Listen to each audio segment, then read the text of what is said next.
Good evening, everyone, and welcome to the third episode of A Manchester Requiem, a Vampire the Masquerade Chronicle set in Manchester, England. With me tonight.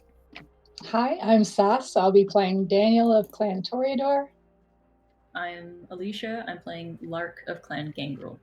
Hi, I'm Chris, and I'm playing Kit of Clan Malkavian.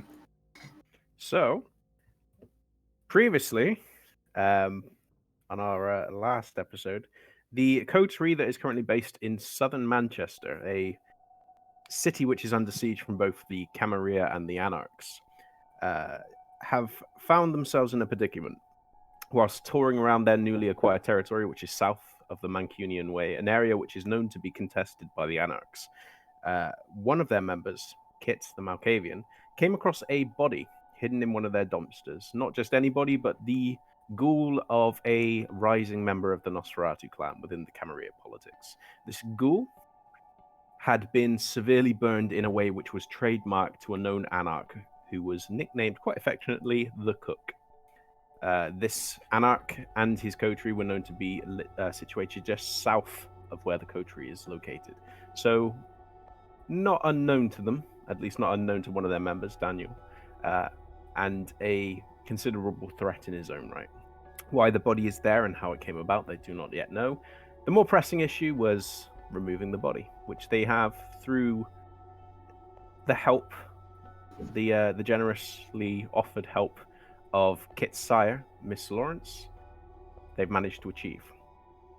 Another issue which came up was more of a private issue on Daniel's part, in that in trying to remove this body from their territory without being seen by the kine, Daniel had unwittingly revealed his vampiric nature to a mortal witness.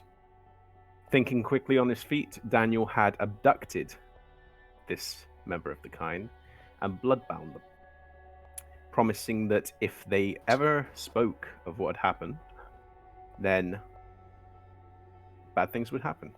And the insinuation was there based upon the comments used that this kind's partner was known about and would probably suffer the same instances. Suitably terrified, this kind was let go. And in the aftermath of the meeting with Mrs. Lawrence, a few tensions rose and resulted in somewhat tense scene atop of a parking story. After which the coterie went their own ways. They began making their way slowly, one at a time, back towards their communal haven south of the Mancunian Way. And that is where we left off last time. So, as we begin, everybody has already recovered their willpower. They did that prior to the start of the stream. So we are back up in terms of bookkeeping. Daniel, you are the first one to return. Your little escapade with Hayden, after watching him go, happened slightly earlier in the morning of the 19th of August, which is a Sunday. So although the Manchester streets are still alive around you, although you can still see people coming and going, it's a hell of a lot more. It's a hell of a lot quieter than it was previously. As you're moving out of your haven after watching Hayden move off, after being confident that he's not just going to pop back, you begin making your slow way back towards the communal haven. And it's not a difficult walk to do. Your haven is still situated within the actual domain itself. So you know the area. Not as intimately as your two companions, but you know it well enough. And a lot of the faces that you see there are familiar faces. It's young teens, it's young adults that are suitably inebriated, making their way back, either getting onto the what very, very few scarce buses still go in the morning, or making their way towards the local tram stop, or either walking or getting a taxi or an Uber or similar. And you're not really paid any mind, which is probably for the best, because if anyone was paying a lot of attention at you, it's not where your mind currently is at. Because slowly you begin working through the previous events of your time spent with Hayden, and exactly what you did to keep the masquerade. And it very, very slowly dawns on you the full extent of what you actually did. And what's more shocking to you, arguably, is the fact that despite the fact that you had abducted this individual, despite the fact that you had made a indirect threat against both his life and the life of his partner. And the fact that you had, knowing full well the results, introduced him to a substance which is far more addictive than heroin. Despite all of that, the thing that gets you the most is that you're okay with it. And it's probably the first time that you've been in that kind of situation where it had to happen. And walking away from it, you find that you didn't have the kind of, oh my god, what the fuck have I done, outcome that you were expecting. You're not a mess. And it dawns on you that the reason why you were able to leave your haven so readily, you were able to lock your door without a concern, make your way down the hallway, make your way off into the street, cross the road, and meet the eyes of anyone that happened to be walking past you, is that you're okay with it. And there is a very small part of you that's terrified that you're okay with it. But you ignore it. And you continue your way back towards the haven. And with the squeak of the door, with the... you step underneath it and step inside. You do a look around. You make sure that you are alone, because you can't hear anyone else in there. And you are. Your coterie mates haven't returned yet. Is there anything that you wanted to do whilst you have the haven to yourself?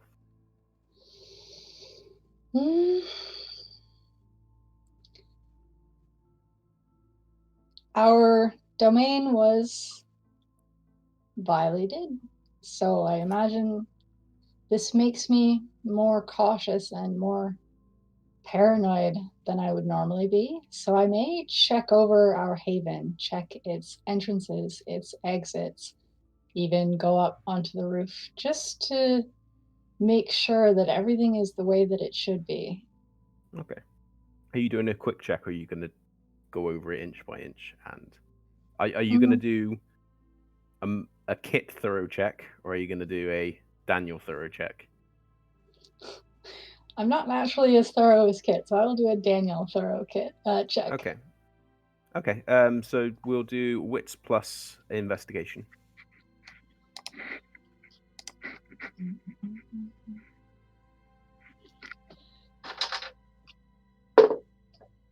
That's one success. One success. Okay. 2 seconds.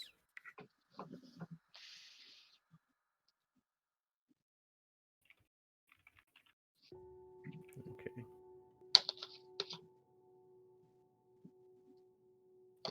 So, going through the haven, you begin making your way towards the various rooms. You glance into each of them, just making sure that your companions aren't there. Not just because you're just double checking that you're not wandering around inspecting the haven and one of your coterie mates does happen to be there.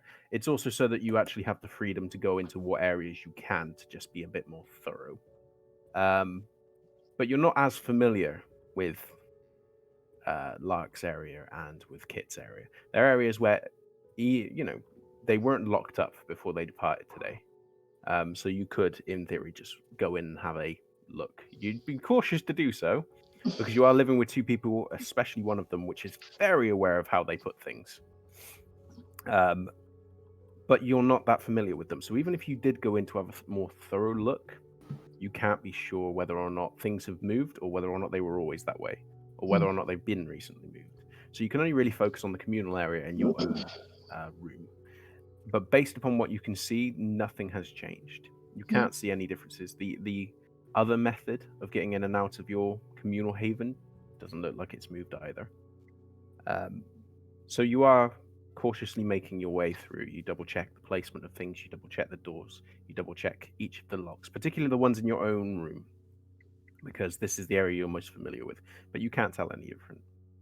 If anyone did come through here, they did so a lot more subtly than you're aware for. And if anyone is still there, you have no idea.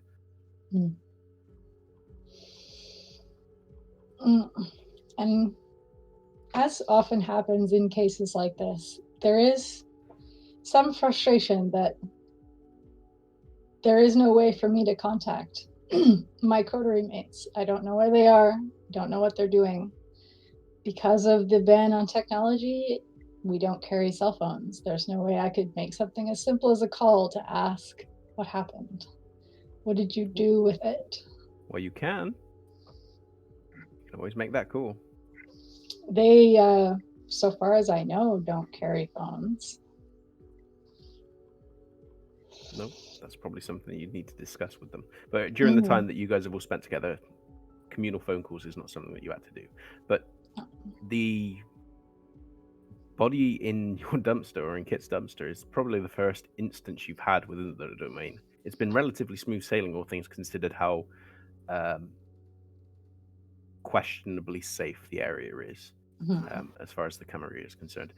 As I mentioned, the actual neutral zone between your domain, the edges of your domain, and the anarchs themselves, where you know the anarchs to live and to hunt, there's a sizable distance.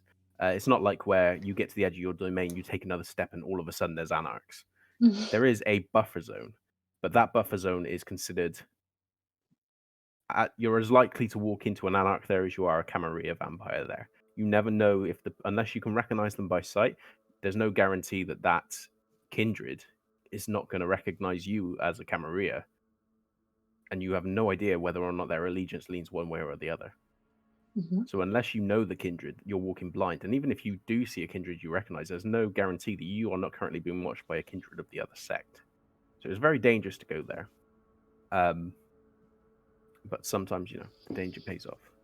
But you cannot reach your Coterie because it's never been an issue that you've needed to be able to get a hold of them. And as confident, with a few moments during your time together where you kind of briefly considered whether this was worth it, by and large, being in a Coterie has been okay for you guys. Aside from the social shadow that's kind of cast by your affiliation with a gangrel, particularly an untested gangrel. There's been no real drawbacks towards it. But now that you find yourself actually in need of communicating with one another, there is no way for you to currently do it. And that wasn't such a bad thing when you didn't need to. Is there anything you want to do while you're waiting?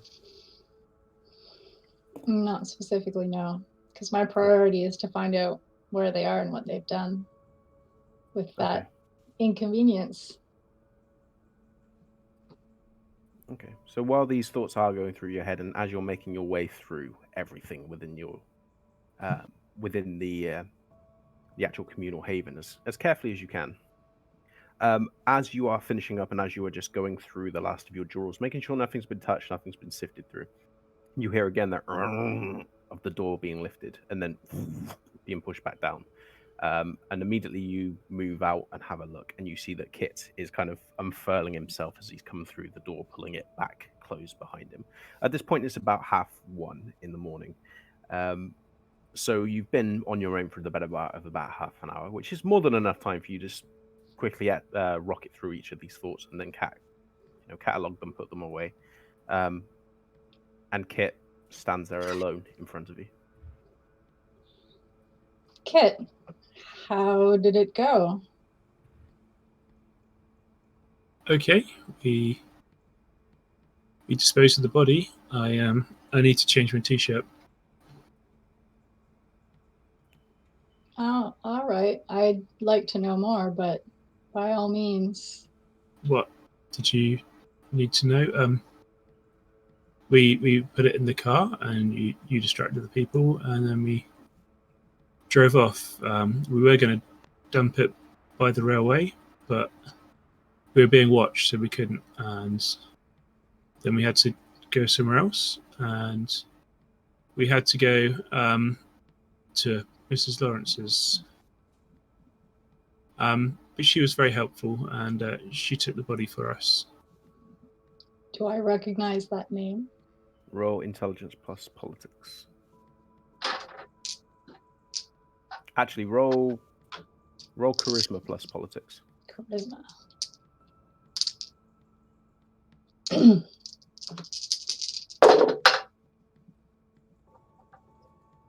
Two successes. Okay. You would have heard mention of Mrs. Lawrence. You don't know much about her. You didn't know beyond the passing rumors about her that goes on. She is somewhat of a recluse within Kindred society, but it's not a self-induced one. She's given a general wide berth by most of the other Kindred, not necessarily because they consider her danger or kind of like a pariah, but more just because she is. There is something about her which unnerves under Kindred, and not in a good way. When they talk of her, they've never mentioned that she's, wandered through Elysium and done anything particularly dangerous or ire-worthy, but they're not quite sure what it is about her. But it's a general consensus that she is not someone that anyone really wants to associate with. But she's not done anything to earn the ire of the Harpy, the Prince, or any other members, and she is quite. She's quite a capable Kindred as well, in and of herself. The things that she's managed to achieve, the domain that she's managed to keep, even on the western end of Manchester, close to where the Anarchs originally hit back and began pushing through. She's not too far, especially away from where the domain of Carmine Hurst is, and yet she still maintains it, and she maintains it alone. And that alone is enough to give Kindred pause to just outright say that she's a loon or a nut and just go nowhere near her. All the kind of stereotypical derogatory things that people might whisper about Malkavians, they do so in a bit more respectful way, not because she is a prominent member of the society, but simply because the things she does earns a kind of questioning, reluctant respect that people don't really know how to actually profess. So what information you've managed to get from them is, or from the other Kindred within Elysiums, within courts, is pretty much just been hearsay. You didn't know that she was a Malkavian until the word lunatic started coming up a bit too frequently. And originally you thought that was just a derogatory term they were using to just explain her, but now you've come to recognize that as the clan title that they are saying about her. Beyond that, you don't know her affiliation with Kit. You don't know anything else about her, really. You know she's based in the West, and you know that that's the political stance towards her, or the social stance. You went to Mrs. Lawrence. Why? Oh, we had to. I don't understand. Please explain. Well, it would have been really bad not to. So we did. That's where we went.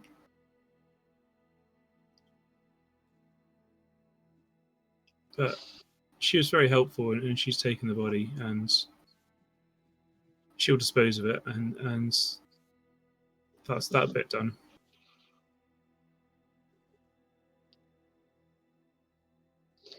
And she did this out of the kindness of her heart. I'm failing to understand how this came about, Kit. What is your association with her?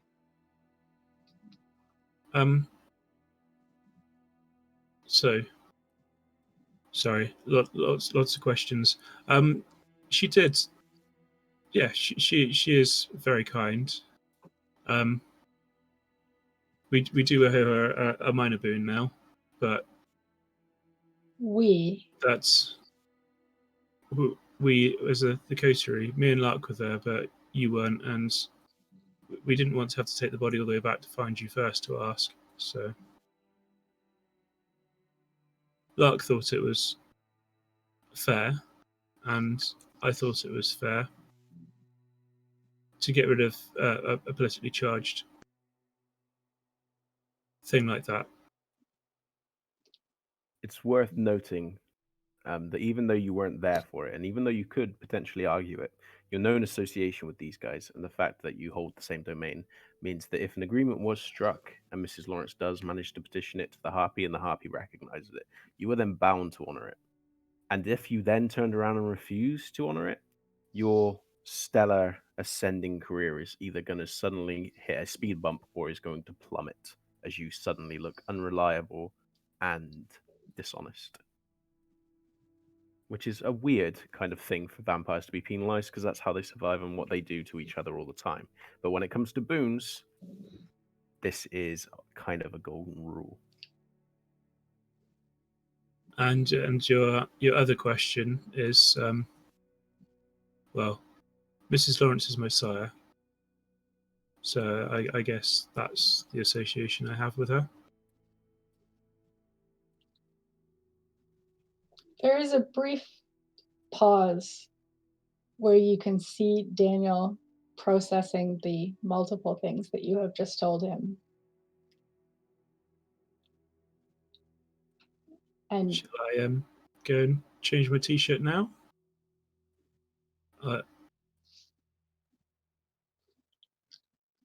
go ahead.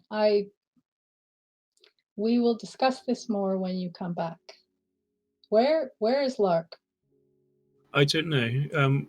She was fine with everything, and then we were going to drop the car off, and then she got very upset. I don't know why, and I thought she was going to try and run me over or hit me or something, and Did then she drove try? off. She grabbed me, and then I got away out the car, and then I thought she was going to, but she didn't. She just drove off, and I don't know where she went, so I just came back. Yes, go change. But as I said, I'd like to discuss this more. Okay. Kit will go and change his clothes and make himself more presentable and neat. And Okay. So, whilst you guys are having this discussion, Lark has currently been making her way very slowly to a location in which she could dump the car. Even in the state of mind that you were, Lark, you did manage to retain enough awareness of your situation that you remembered to take the ticket out the window. The one that you purchased just because you really didn't want someone coming and inspecting. The one that had the date, the time, and the location of where it was printed. You did take that out of the car before you abandoned it, making sure that you did a quick once over as best you could in your current distressed state of mind to ensure that there wasn't any evidence left. You hadn't dropped anything else. And you were happy that you did, because the wallet that you actually managed to retain from the body of the ghoul had slipped out in the scuffle between you and Kit. And then you managed to actually retain it and then go. And you made your way back to your haven, and you gave yourself space. You gave yourself time to actually connect all these dots. And it suddenly became so fucking clear to you. Why had Kit refused to take it to the train yard? He got dispooked, but he didn't tell you why.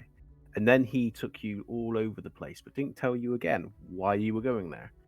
It's almost as though time was being wasted. It was almost as though he was trying to give himself room and time to plan or what he was going to do. And then mysteriously, the one kindred he takes you to happens to be his sire. Someone who's managed to get a boon out of him. One who he's clearly got a close relationship with. One he's clearly unwilling to do anything that would annoy. And now you owe a boon. The position that you did not want to be in, the one that your sire warned you would happen, that you would immediately, slowly begin to become manipulated by those around you, that they would only see you as something that could be used or discarded, is suddenly becoming true. And the dots all of a sudden seem to be falling into place. But the more that you go over this circle of events in your head, the more that you focus on it, and the angrier and more frustrated you begin to get. As the hour begins to draw over and tick, you still feel that frustration. You still connect those dots, but your mind slowly begins to slow down on itself. And the machinations of the beast, although you are unaware of them, begin to ebb, and its fingers begin to recede out of the mental processes that you're going through. And although you still feel that this is a very valid way of thinking, or that these are a very series of valid concerns, your brain is no longer throwing new things on the fire. It's no longer working you up, and you slowly begin to calm yourself down to the degree where it isn't the only and the most pressing concern that is going through your mind. And then as you finally manage to recede yourself from that whole disorganized structure of events, those concerns, those things that Kit was doing, which you could not ignore anymore. What are you doing now? She's going to start making her way back to Okay. the communal haven on foot, and while she goes, she will just shred the little ticket at some point, toss it in a bin, and she's going to go through the wallet to see if there's anything else in there besides just the ID. Okay. So the wallet is in there. It still has about £30 worth of notes Mhm. still tucked away in the sleeve. The cards are all gone. There are nothing else really in there that seems to take note. There is a little business card that's in there, two in fact. One that comes up as it looks like a card for a security company. You don't recognize the name. It's Horburton's. Come again? Horburton's. Hobble. So Horburton Security Co. Okay. And as well as that, you also see what looks to be a business card for the Bliss. But this tends to be a security card that, not a security card, sorry, a business card that a few different people have, because when the ghouls have them, they have to submit them at the same time as the other steps which need to be undertaken in order to get into the proper area of the Bliss. Provided these cards, it has a stamp on the back, which it's almost like a loyalty card scheme. Mm-hmm. Apart from instead of a stamp, there's a signature. But one thing, actually, roll intelligence plus politics. I don't have any politics. No, so just intelligence. One success. Okay, so it's enough. You recognize that the I mean, it's more Good. for your own deduction than anything else. That the signatures that are currently listed on here are different signatures, and they're more marks than actual names. They're not any names that you recognize, but you get the feeling that the actual signature that's on there, the mark that's being done, is done by the same hand, which suggests that one of the things that you did note is probably quite true, in that the kindred that's in charge for the ghoul is the one that needs to sign for the ghoul being there. So this, with the signature, is submitted at the same time to the one on the door. Without it, they can't go in, and if the ghoul does anything, that kindred is immediately responsible. Okay. The how I got the name from this wallet originally, is that a driver's license or is it? Yes. So it's a basic driving license. It's a full driving license. So it's pink in shade. So it's. You've still got the name written down, or do you need me to grab it again? Yep. Nope. Darren Cormie. Okay. Yeah. So other than that, there is nothing else in the wallet that's worth it. It is quite an expensive looking wallet. Okay. It's and as noted, it was in very good condition. It didn't share the same fate as the pocket in which it was placed. Mm-hmm. And one of the things that you did come to the conclusion about was that it certainly was placed. It was placed there post-mortem because it was untouched by the fire, which had dirty, damaged, and gone away at the fabrics of where the actual pocket was from where you recovered it. But otherwise, there is nothing else in there. Okay. I'm gonna pocket the money. Sure. And then just continue on my way. Okay. It takes you a little while to come back. Even at this early hour, there are plenty of people going about in Manchester. It's not early enough late enough in the evening where everybody's making their way there, but it is around getting towards the time where most people are either have reached their capacity as far as their friends are concerned and being sent home, or people have just been out long enough where they're just making their way back. But there are a number of different clubs and different places where people are still going at it. So not everywhere's closed at this point. So there's still a number of people moving backwards and forwards. Loads of really late night places, different food establishments like Burger King and similar, where loads and loads of people are kind of lined up. The late night staff or the early morning staff are currently working, trying to accommodate loads of drunken requests at the same time. And you kind of glimpse at them with mild considerance as you're making your way slowly south towards the Mancunian Way, past the Mancunian Way, and then into more familiar territory. And every now and again, when you do actually check what time it is, you're finding that it's pressing towards about 3 in the morning. Because it's always a concern whenever you're going a long distance what time it is. If something does hold you up and you've already left it a little late, you never know when that sun's going to come up until your beast starts to have a massive, massive panic. And by the time that beast's had a panic, it's probably quite a dangerous hour anyway. But you managed to get back by around 3 o'clock. And when you do, and that familiar screech of the door being pulled up and then pulled down meets your ears, you find that your two coterie mates are in the communal area, and both of them have got their attention on you as you come through. She'll just acknowledge the two of them and then make her way to the crappy couch that she dragged in the communal area. Yep. Plonk herself down. Have I caught them mid-conversation, or are they just staring? No, because by the time you get back is about 3 o'clock. So the discussion that you two were having was about not too long after Kit returned. So there's been a good hour and a half since Kit's return before. Okay. Before Lark got back. So well, you could be mid-discussion, it's up to you guys, but it wouldn't be in the middle of that discussion that they were having. So okay. She's just gonna sit and look at the two of you, and actually she'll look at you, Daniel, and how'd it go? I could ask you the same thing, seeing as I have been informed that I have been, and he'll glance sidelong at Kit, and it's hard to read his expression, but he's visibly not pleased. Indebted to Kit's sire, because the two of you chose that avenue to solve the problem that we had. She chose that avenue. I feel like options were a little thin on the ground. We didn't have that much to choose from. Sorry, Kit? So there were no other options. That was the one we had to do.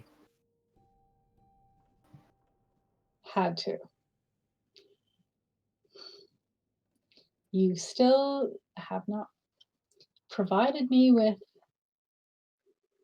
a logical explanation as to why you went to your sire. You were being watched. Well, if we went anywhere else, it would have been bad. So we went there. Kit, how would it have gone badly? What did you see? Well, I didn't see anything. We were being watched at the train yards. But then after that, I mean, I don't know how it would go bad. We didn't go down the bad ways, so... Hold on. You didn't see anything, but we were being watched. Yes. By what? Well, I don't know. I didn't see it. You just what? Felt it? Yeah, it was there, watching us. What's it, though? I took your word on it. I don't know. I couldn't see it. Something maybe bad. We should go... It was bad. I feel like... It's 3 a.m., right? So the sunrise is at 5, correct? Yeah, about 5:15. Right.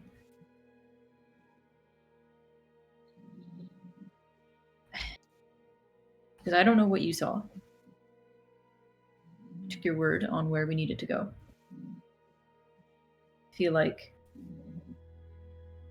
I need a little closure on it's not that far from here. I feel like we should be a little more concerned than just being spooked and running away from it. Well, what do you want to do about it? I want to go see what's there. That's not a good idea. We shouldn't do that. It's not our domain. We should stay out of it. Do we know if it's someone's domain? You don't. You know it's not Kindred domain. Okay. But it's widely believed that the eastern area of Manchester, not all of it, but enough areas of eastern Manchester are held by non-Kindred. Again, there are some Kindred based in the east. There are some domains which are Kindred domains, as the Camarilla, and less frequently non-affiliate Kindred might dwell. But as far as you guys situationally are concerned, east is rumored to be quite dangerous, and as far as you're aware, no Kindred reside there. So your immediate response isn't going to be, oh, it's dangerous just because there's Kine there, because it's Kindred arrogance where Kine, forgetting momentarily about the Second Inquisition, Kine aren't that big of a threat. So something has to be dwelling there, which makes the area unsafe for Kindred. Okay. So yes, Daniel, options were a bit thin. We did what we had to at the time, although I'm not certain it was the wisest path to take. We were running out of time. And there were only 2 of us, not 3, trying to decide what to do with this thing. I apologize for managing witnesses. That was my contribution to things. You weren't there when we left. When people see things that they should not, they have to be dealt with just as much. So Somebody do saw not... what we were doing? What do you think I was doing? Managing witnesses. We were spotted. Yes. Yes. Manipulation plus subterfuge, and for you, Lark, wits plus insight. Should I roll? Or... Oops. Yeah, you can roll as well. It's entirely up to you guys if at any point you want to make this actual social combat, but for now, Yep. just perceiving whether you note that Daniel is lying. I need to willpower that. Does my specialty apply to this? My subterfuge specialty? Message me over what it was.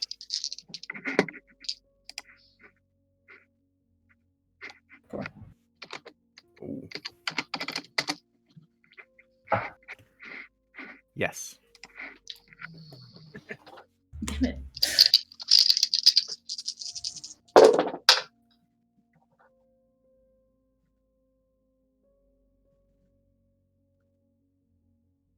Taking a long time to count up. I don't like that. What did you get, Kit? 2. Which is a really good roll for him, actually. I got 1, 2, 3. 3. Okay.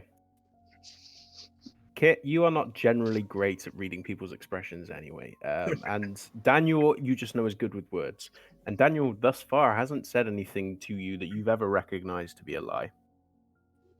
So there's no reason, given the importance and given that you've averted what could be potentially a very dangerous situation, why would Daniel lie to you?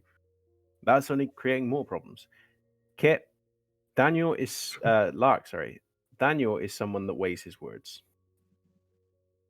He is very careful about what he says. There is normally, not always, but most frequently, he pauses, he waits, he thinks, he says.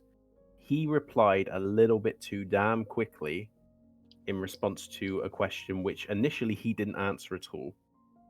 And you've come to note with Daniel that Daniel is he chooses words to put himself in an advantageous position socially. And it's something that you would have noticed even in the brief time that you're with him. But he was a little too quick to respond. And the way that he did it,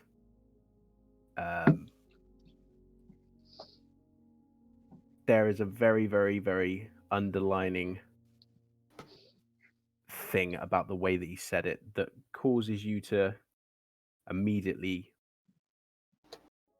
question. Exactly. And I mean, this you try. I mean, this could, to any other rational person might look at the whole escalating paranoia you've had for the night and just think maybe that was just a lingering kind of branch at it.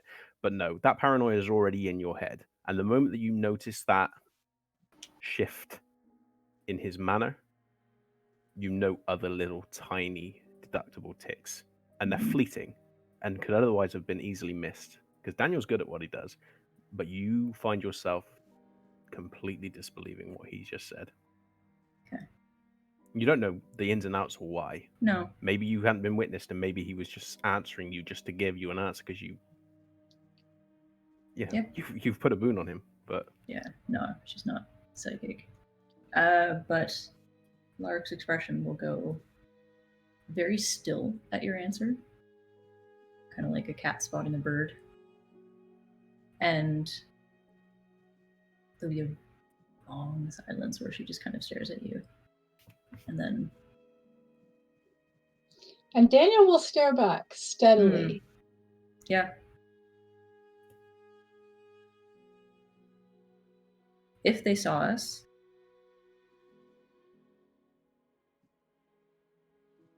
what is it exactly that you had to deal with?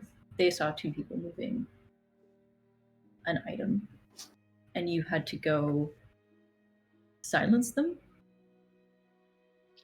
What happened? I dissuaded them from ever mentioning it to anyone and made it clear that it would be a bad idea if they did.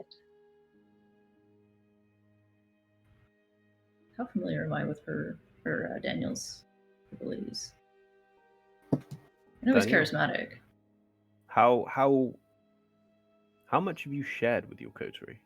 How well do they know? Not necessarily the method you use to achieve the prominence that you're after, but the avenues that you do to do that.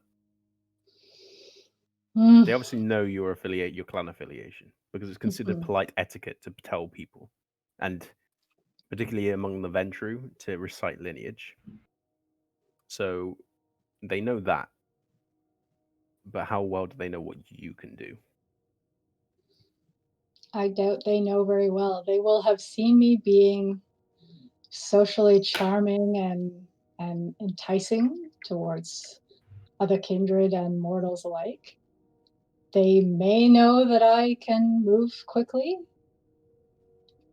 if it has come up before, but I would not have outright explained to them what I can do and to what extent. Okay. So, I mean, there's the stereotype about what Toreador are capable of doing, but you wouldn't have witnessed this. And a lot of the disciplines that the clan can do on a social level, you don't realize unless you are the effectee of it. And even then, not all the time, that it is a discipline that's being used. It's one of those ones which is safer to use in a masquerade preserving situation. Not always, but someone's. Because if she knew that he could make people forget, she would take some solace in that. But she's not quite sure what you're implying. But she doesn't like what she's hearing. It's not a great thing for you to be hearing when you're already having a very paranoid evening. Trying her teeth a bit. We can revisit that later. We have a boon that we owe now. And we still have a problem. On top of that. And on that note, Lark will fish out the wallet that she had in her pocket. And she'll toss it on the side table or something. Okay. She'll point at it and say, does the name Darren Cormie ring anything with either of you? ST, do I recognize this name or that wallet? Okay, so do manipulation plus politics. Me? Yeah. Okay, got any chance of knowing that name? Or? Yep, since you're into politics as well, you can roll as well. Manipulation. Did you share the name previously with Kit Lark? No. Yeah, They don't so even roll know that. I have the wallet, I don't think. Nobody knows I picked it out.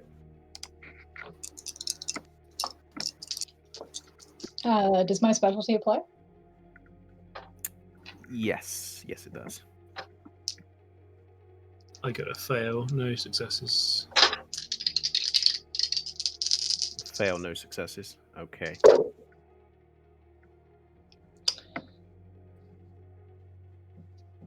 I got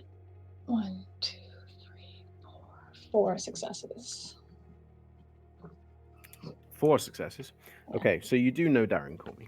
Darren Cormie is a ghoul, based upon. Although, did you show the actual wallet, or have you just mentioned it? I've left it open on the table. Okay, so the actual image, although you've not seen the ghoul yourself, you know the name, and you would have heard it through flitterings of conversation from other Kindred. Darren Cormie is a ghoul in his 50s, who is the ghoul of one Benson Parker, who is one of the older Ventru in the city.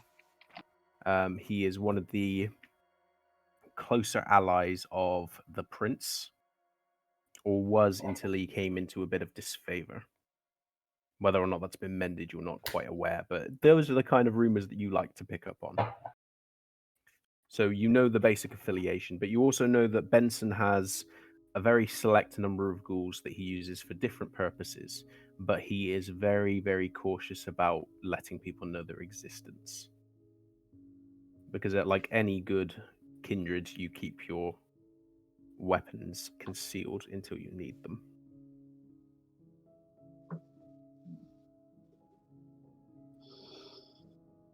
Does this mean something to you? That is another ghoul, but one not so inconsequential this time. Found it in the back pocket of the burned ghoul, and somebody, I think, perhaps meant for us to find that.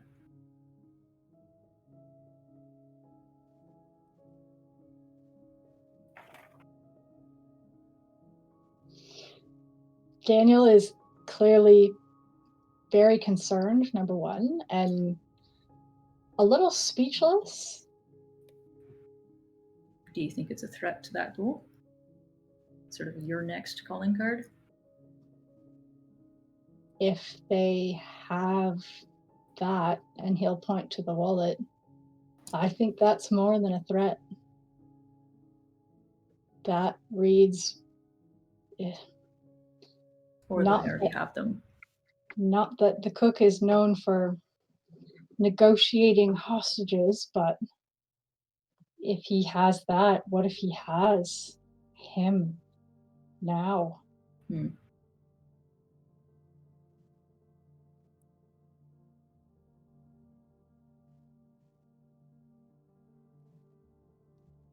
We need to think about what we're doing with this. We got rid of the body, but we're not stopping them put another one there or something else.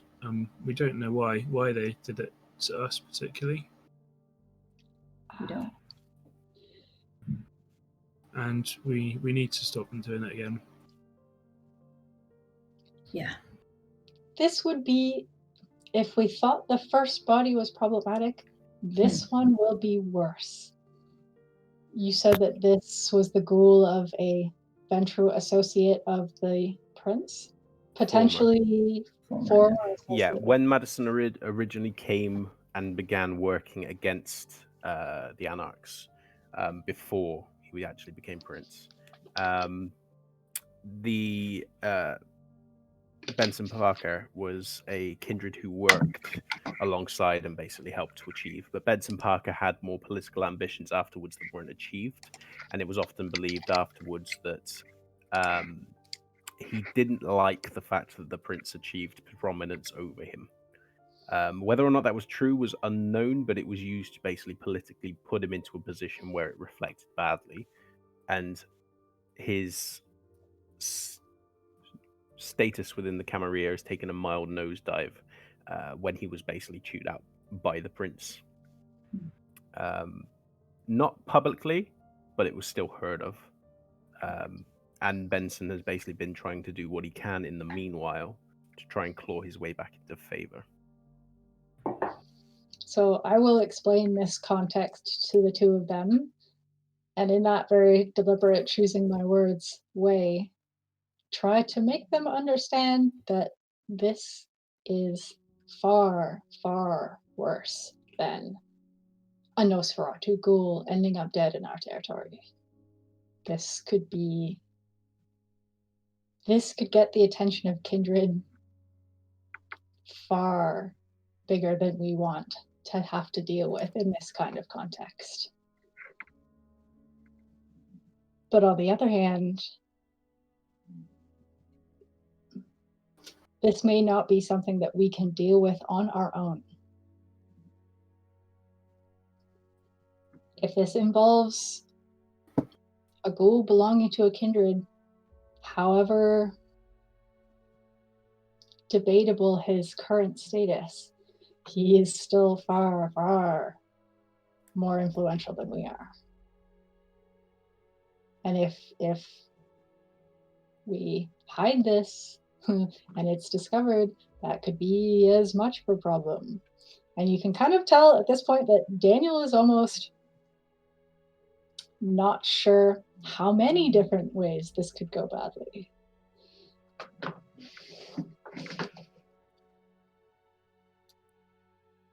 It's worth noting for you, Daniel, that you are you're one of your key abilities, and the reason why you've managed to rise to providence without having to actually make yourself a physical workhorse against the Anarchs, is that you are able to basically turn even a pessimistic situation into a silver lining. And it's one of the things that you've managed to do, and it's one of the things your sire noticed and cultivated and made clear to you that this was the strength you had, therefore lean to it. And it also appeals to you that if this is a potential problem, and if this is an adversary that is going to be drawing quite a few prominent eyes, then the only way that you can get out of this in a outwardly beneficial way is to handle it. If you were to go running to more powerful kindred that would handle it, they would solve it, they would get the glory, and you would only be known as the kindred that, one, couldn't handle your territory, two, went running to more prominent people to clean up what is, as far as they're concerned, your mess, and three, you lost an opportunity. This is the only thing that would really apply to you two, or to you rather, because, and you can't really fault your coterie for focusing on the negatives, because you were focusing on the negatives yourself for quite a while throughout this discussion. But it is not an easy situation. It's not a situation you fully understand, but your brain works the way it works. And there are situational benefits to being in the position that you're in. Because this is now two not statusless kindred that are being impacted by someone that you are in an ideal position, arguably, to deal with. I'm not saying that's the right decision. I'm not saying that's the decision you come to. I'm just saying that it's something which ticks through your mind. And probably something that these two would see me, as I am speaking, go through that thought process out loud to them, which I'm not sure they've seen me do very often, but this is the first time we've had to collectively deal with an issue like this. So they get some insight into how my brain works when it comes to these kinds of things. This is all of the bad, but then this is also how this could be advantageous to us. Not that Lark is particularly interested in status, but I do know that Kit has his place in court.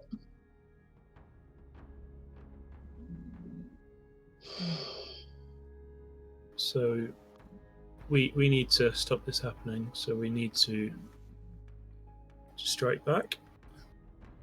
And you say we need to be seen by the Camarilla to be striking back.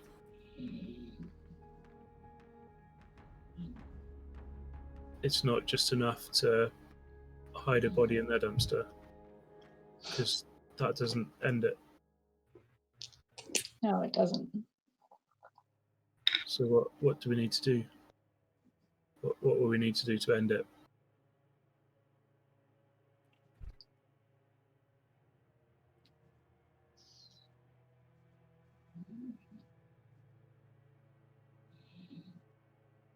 Do we feel like this particular ghoul is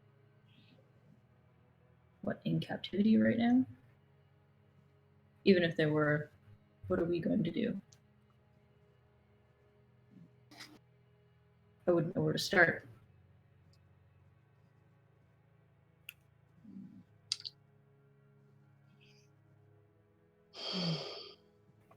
That is a good question.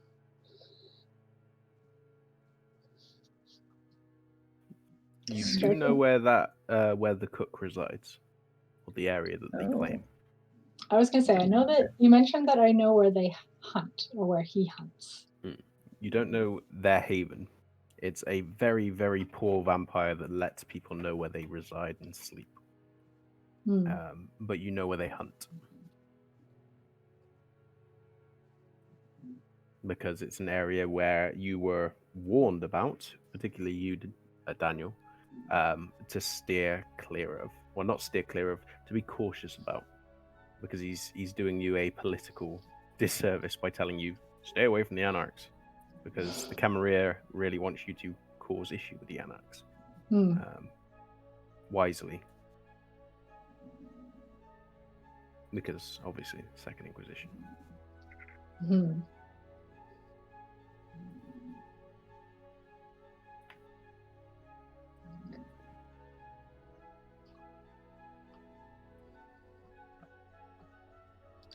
Going into Anarch territory to find out if they have this ghoul is obviously a risk. And engaging physically with the Anarchs is not exactly my forte. I mean, I can try and sneak in.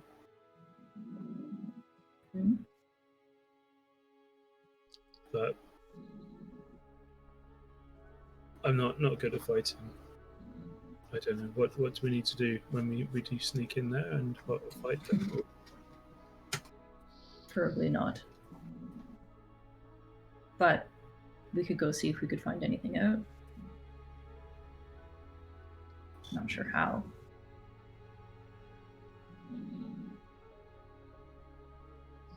Mostly, I mean, not. I don't want to see us as either just trying to put this under the rug, running with our tail between our legs. We can try and deal with it. We can try and figure out what we can. But I wouldn't know where to start for that. Besides just walking into their territory and hoping one of them is chatty. I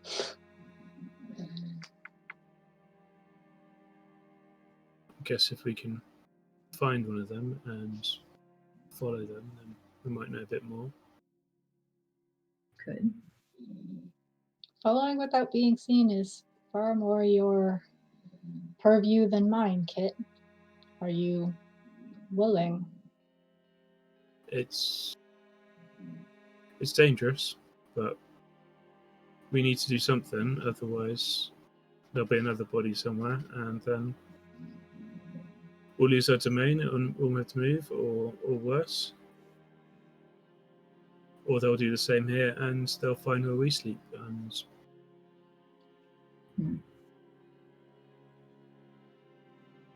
it's started now. We need to finish it somehow.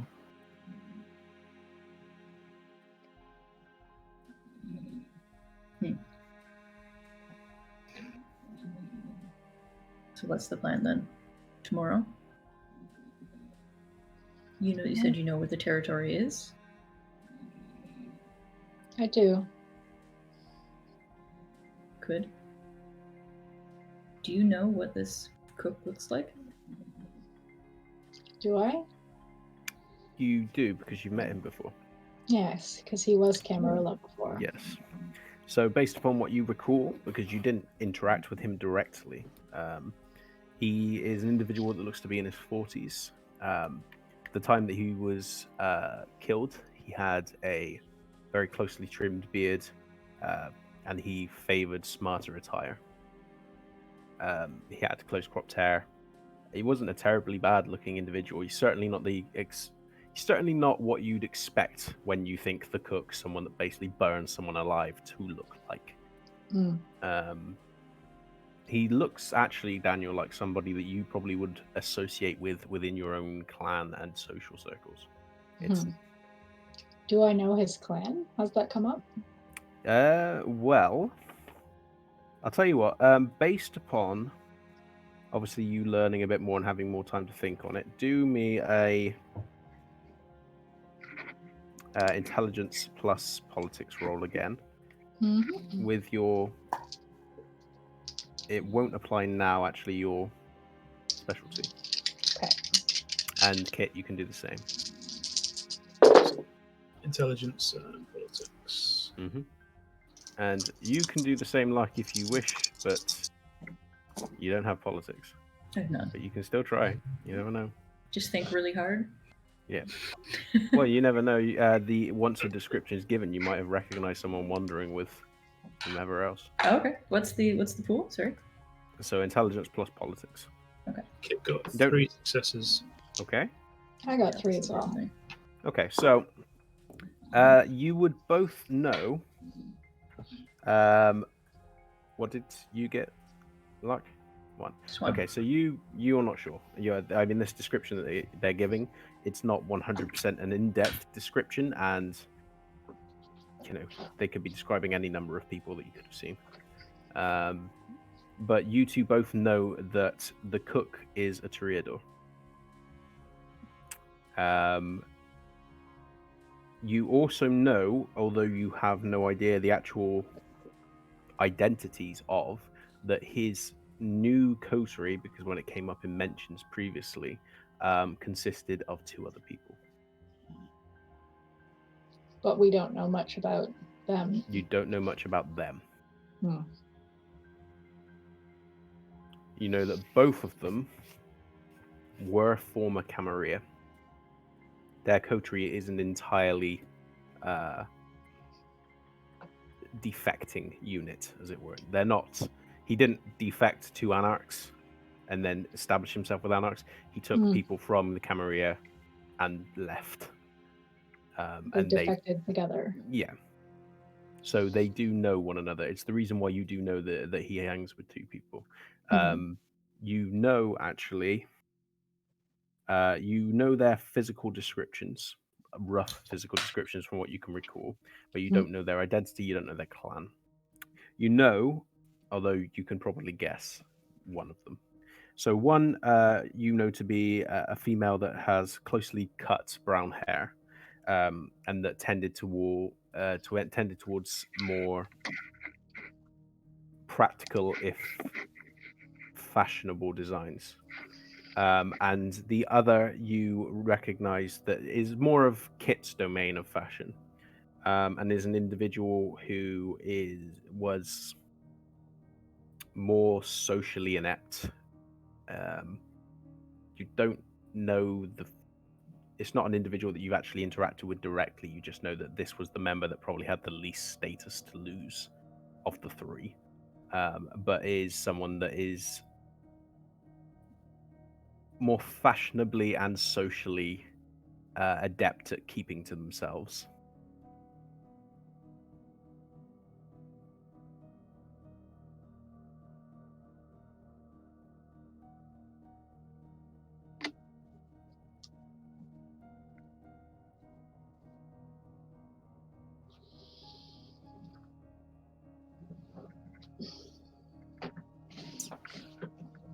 So, What do we want to do? Oh, sorry.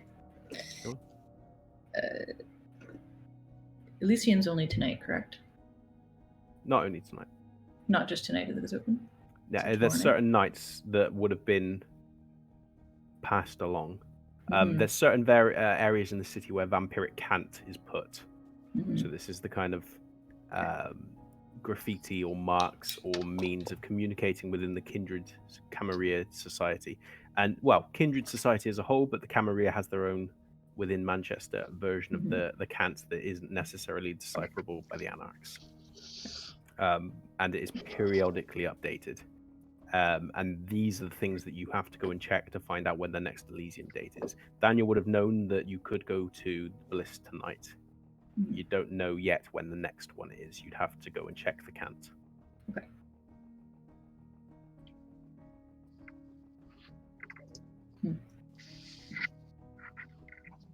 What are we thinking? so You have tomorrow, just beyond 2 hours before sunrise. Yeah. Which your beast is very slowly rousing to and making you guys aware. Mhm. we could go to their territory and look, or I could. I don't know if you want to go to, but you know how it is. We're looking for one person in a big area. There's no guarantee we'll find them. It could be of assistance. I can't hide like you can, but I can help. Okay, yes, we can do that. As long as Do we're we want to careful. Yep. Do we want to try this tonight, or do we want to go tomorrow? I wouldn't risk tonight. Okay. Not with so little time before dawn. I agree.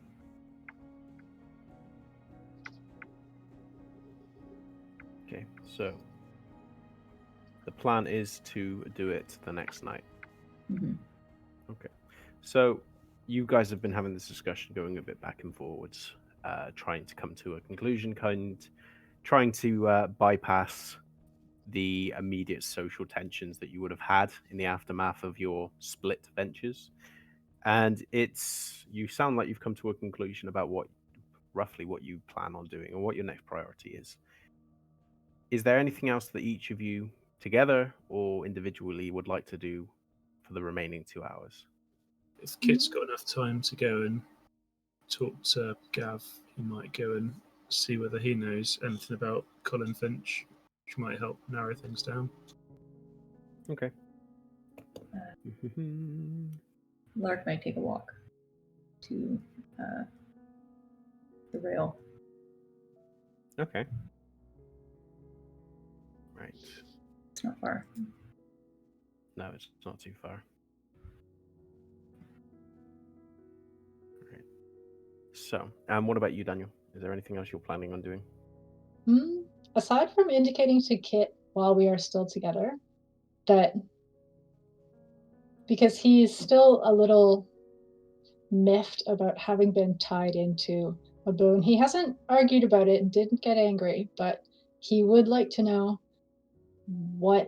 if Kit has any insight into what his sire may desire of us to repay that boon. And if at some point he would be willing to make an introduction, because I would like to know who it is to whom I owe a boon. So it's entirely up to you, Kit. Are you going to linger and explain all of this, or are you going to go and try and find Gav? Because there's no guarantee you'll be able to find and speak to him within 2 hours And if he and seems make it back. So Kit will say that he doesn't know what the boon might be. Mrs. Lawrence is quite self-sufficient. So I've heard.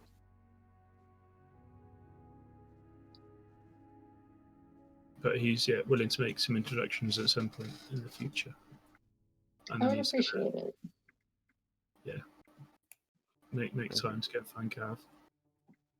Okay. So he departs and begins making his way out, and Lark does the same. Lark, in fact, probably would have left first. You two both know where you're going. Can you roll me, Kit? Let's say resolve plus contacts. Okay, is that total contacts or the Gav contacts? We'll say it'll be the Gav one. Okay. It is 2 successes. Okay. Fortunately for you, and it is a very big fortunately for you, because if you thought the needle at the base of your brain was a pervading feeling, the gnawing, growingly incessant and loud feeling of your beast clawing at the insides of your gut is something else. Because the beast is well aware of the time. It's like it has its own infernal clock that it just watches continuously, going from sunset to sunrise, and it is reminding you of the pervading closeness of its bane. But you are doing your absolute utmost to ignore it, because you have a task to do.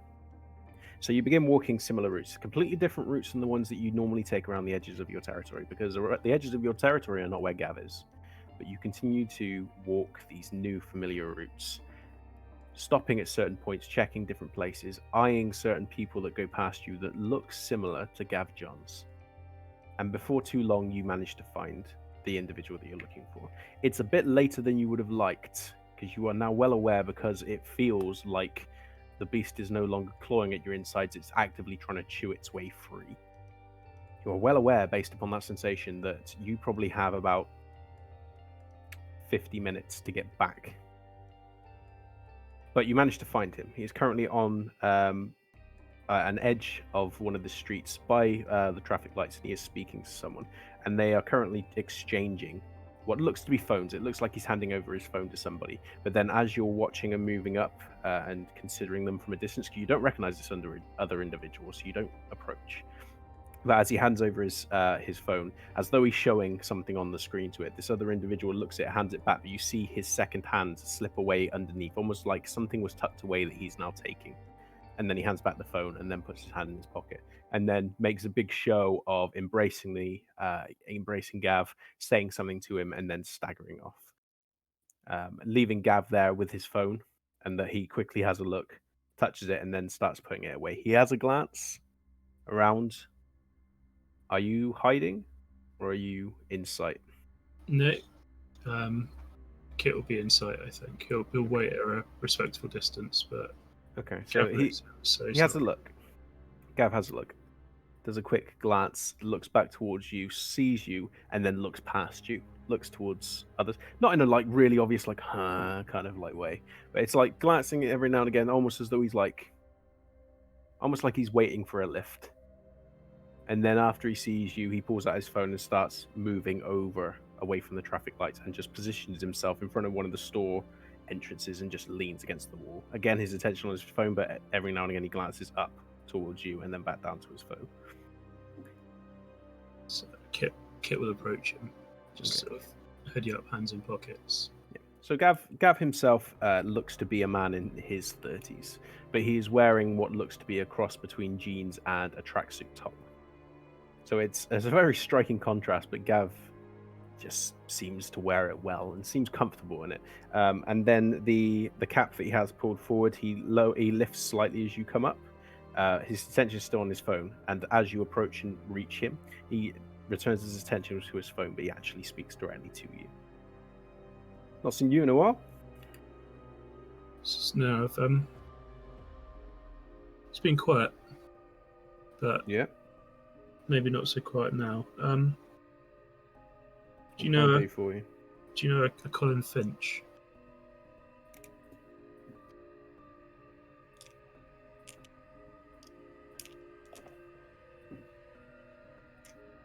Name rings a bell, and he glances up again at you, even as his phone goes, and you can see the glare of the screen on his eyes, and you can tell based upon that glare and the fact that your senses are more keen than a normal human's, that the screen that he's on is basically just a blank screen that he's doing as a sign of distraction. And even though his attention seems to be on there, even though he takes a moment to answer and looks as though he's pressing buttons, he's not actually doing anything.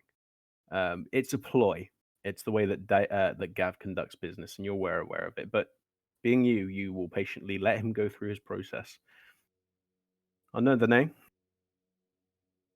I could do with number you got on him. You know where he stays. You know who he hangs out with. Well, I know a few names. You know the process, though. It's not free. You know I'm good for it. Are you good for it now? Okay, we'll check his pockets. So we should hopefully have some. If we just come out for Gav, we should have information money. Okay, how much are you giving?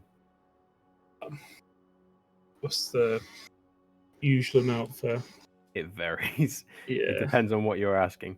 Do me a favor. Roll manipulation plus either performance or subterfuge. Your choice. So that's the one dice again then. Okay. No, so 2. So fail. Okay. How much are you giving him? So Kit will just pull his hand out of the pocket with a handful of notes in, and then Okay. So His show gaze that- drops down, sees the notes, goes back up to your face, and he just stares at you. Kit will just put his hand back in his pocket again.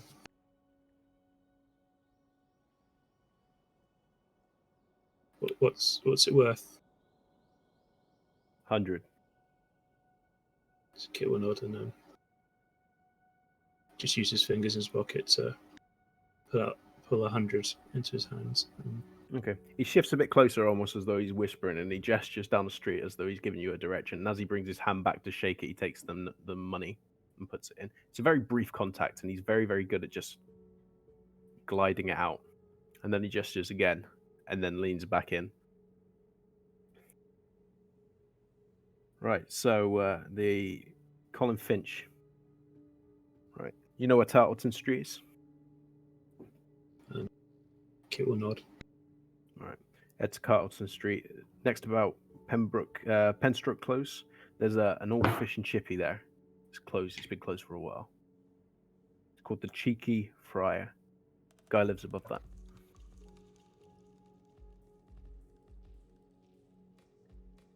Okay. What's your issue? I don't know. I think he's seems to have got an issue with me for some reason. Just needs to sort it out. No offense, mate, but I kind of get it. You're not exactly easy to speak to. Probably pissed him off. I mean, greatest to respect and all that shit, but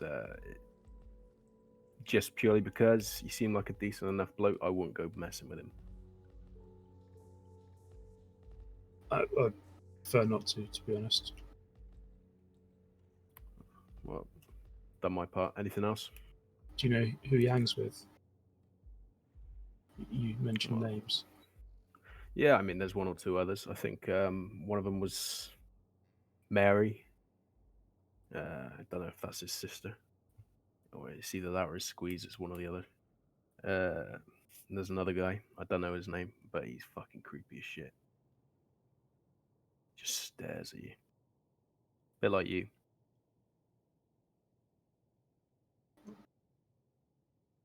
Kit will process that for a bit and then go, okay, well, thank you. I'll see you again soon, I'm sure.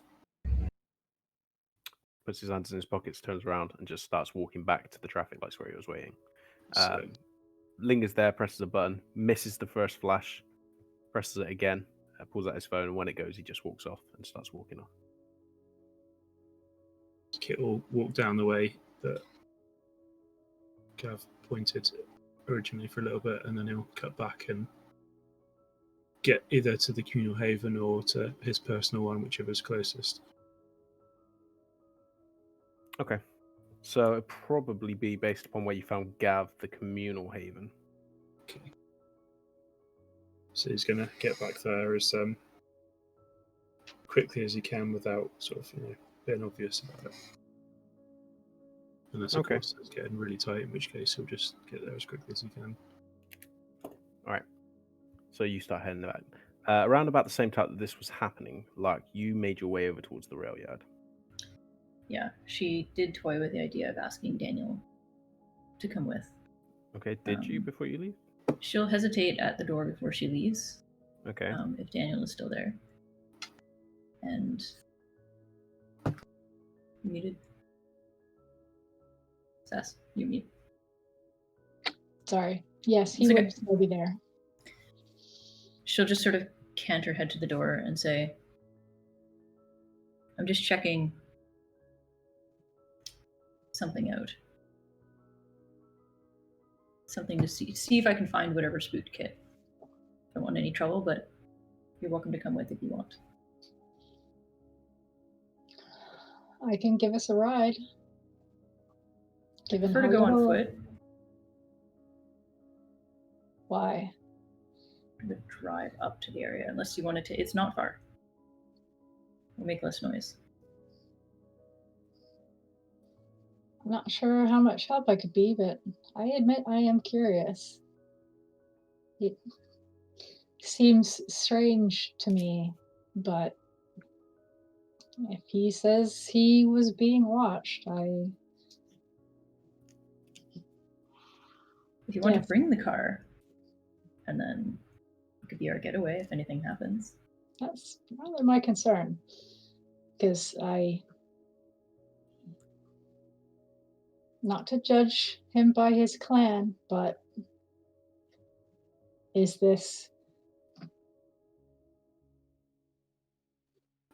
He something seemed that's in his own head? he seemed spooked enough that Did you see it anything? warrants. I was busy looking for places to dump the body. He seemed to see something. I just want to go and see if I spot anything. And if not, we'll deal with that then. So you said that we do know that this area has no kindred in it, and no one really knows why? Well, roughly. It's a rough vicinity of. Mm-hmm. Okay. So then, yeah, I'll go with Lark. Okay. I suppose just to see for myself. Yeah, she'll give it a thought, concede a bit, and we'll take the car, but she'll definitely have us park it, I don't know, half a click away. Okay. Walk the rest. Okay, so you begin making your way over there in Daniel's car. Daniel's far more pristine than previously used car. Making your way over towards the now familiar to you, Lark, at least from the amount that you've been thinking about it today, rail yard. Pull up, begin making your way there on foot. The gates themselves are still open. Yeah. We won't just, the plan is to not just walk in, to stealth it a bit. Okay, Keep sure. an eye out for anything, so. Cool. Dexterity plus stealth. Cool. Are you staying in the car, Daniel, or are you coming with? Well, if your goal is not to be seen, I can do my best. Daniel is not a small guy. You sure you don't want to stay in the car? She'll let you go. Yeah. 1, 2, Dexterity plus stealth. Yeah, 4. Does my celerity count for that? My cat's grace? Because I can't remember if that's just for athletics-based checks. Let's have a goosey. That's dexterity or athletics-based checks needed to keep their balance. Okay. So it's not a balance-related check, so no.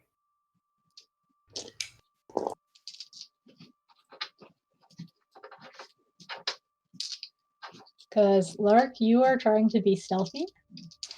Yeah, she's being stealthy and she's looking to see if there's anywhere where she can clamber up to get a look from a little bit up high. Whether that's a a car or a building, like a train car or a building.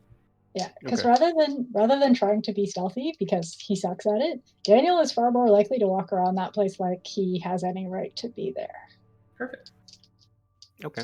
So it'll be we'll say manipulation or no, it'll be manipulation plus performance. Which is a much better role for me, because he's good at walking around like he absolutely belongs there. I expect you to have a clipboard in the car. Just carry it around. Right? And a Exactly. clipboard and a hard hat. Yep. Exactly. All 3:30. we've got is a McDonald's uniform. Sod it, I Yeah. can make it work. Master of disguise, Daniel. Oh no, really? So that is a messy critical.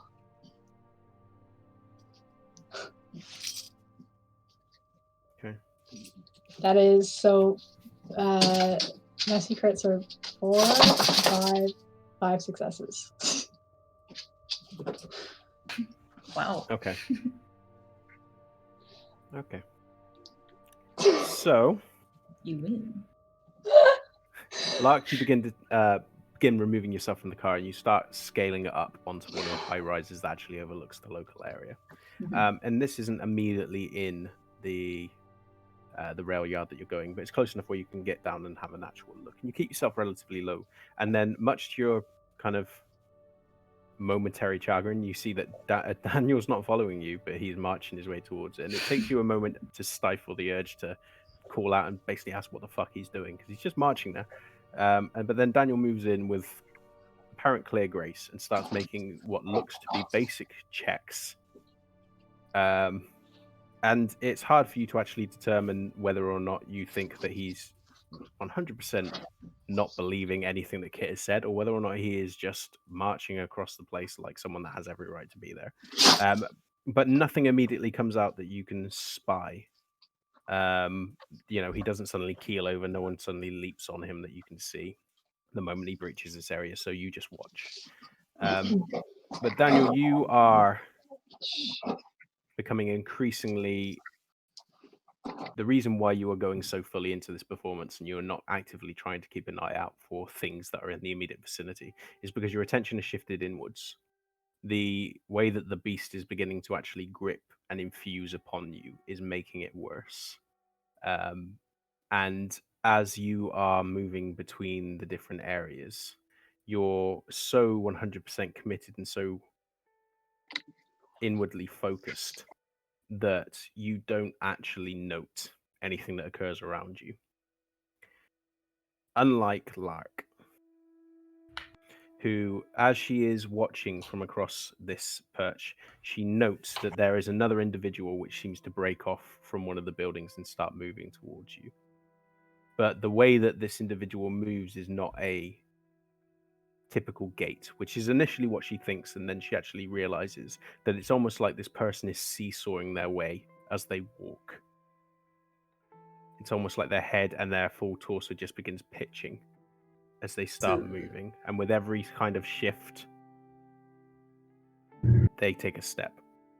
They're heading towards Daniel or myself, who's up on the Daniel. building? And Daniel is completely blissfully unaware. At this point, by the time you actually spot this, it's probably about 5 meters.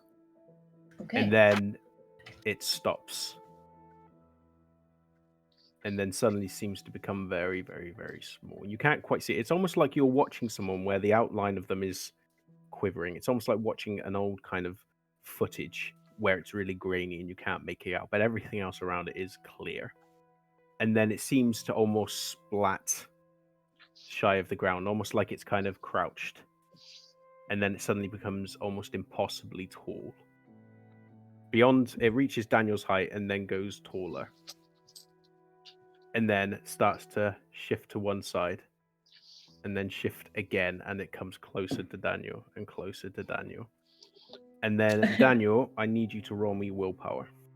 Oh boy. So that's just raw willpower. Mm-hmm. That doesn't include hunger dice, does it? No, it does not. It's a check. Sorry, not a roll. So checks don't include dice. There is something that Lark wants to do to try and get Daniel's attention, but I'll wait till. That's fine. This is more of a roll which is going to be rolled regardless of when you call out. Okay. Why do things always go wrong for me when I get You just love it, enamored, that's why. enamored with my own performance? But I'm like, I'm doing so well. 1, 2, 3 successes. Okay.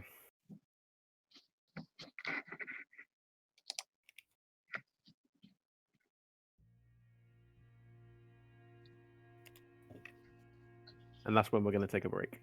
Because it's now break time. Oh no!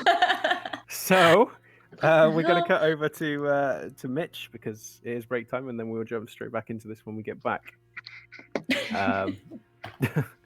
Hey guys. Hi. Hello. How much? I've got some questions from the people. I've got some questions from myself. Oh shit. Is Is one of them the breakfast question? Yes, but that's from chat. What did people Okay. have for breakfast? Coffee. Just coffee. Not liquid coffee, raw Yeah. coffee. Raw coffee out of the bin. No. Yeah. Coffee, that was it. Normally just coffee, but today it was fried eggs. I was very hungry. It's good.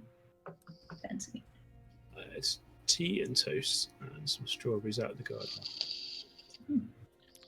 Nice. I actually have a similar one.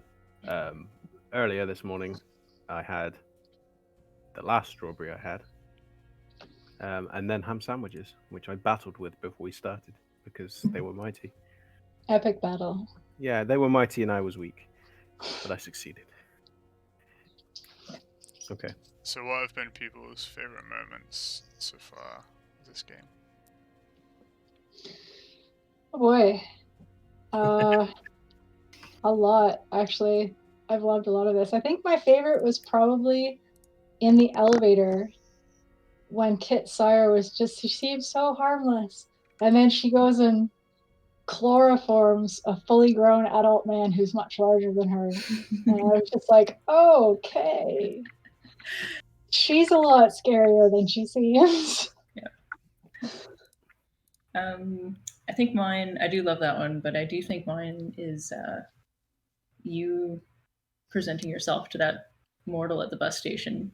Just because of the reaction that it got when it all dawned on us. Just multiple face palms. It was great. Yeah. I think my actual response was, oh crap. Yep. I don't know. It's a difficult one to pick, isn't it? I think possibly the same with Daniel blood bonding his morsel. I think that was possibly my favourite scene so far. I'm glad you liked it. Deeply creepy. It was very creepy. I felt creepy doing it. Perfect. Good. Yeah.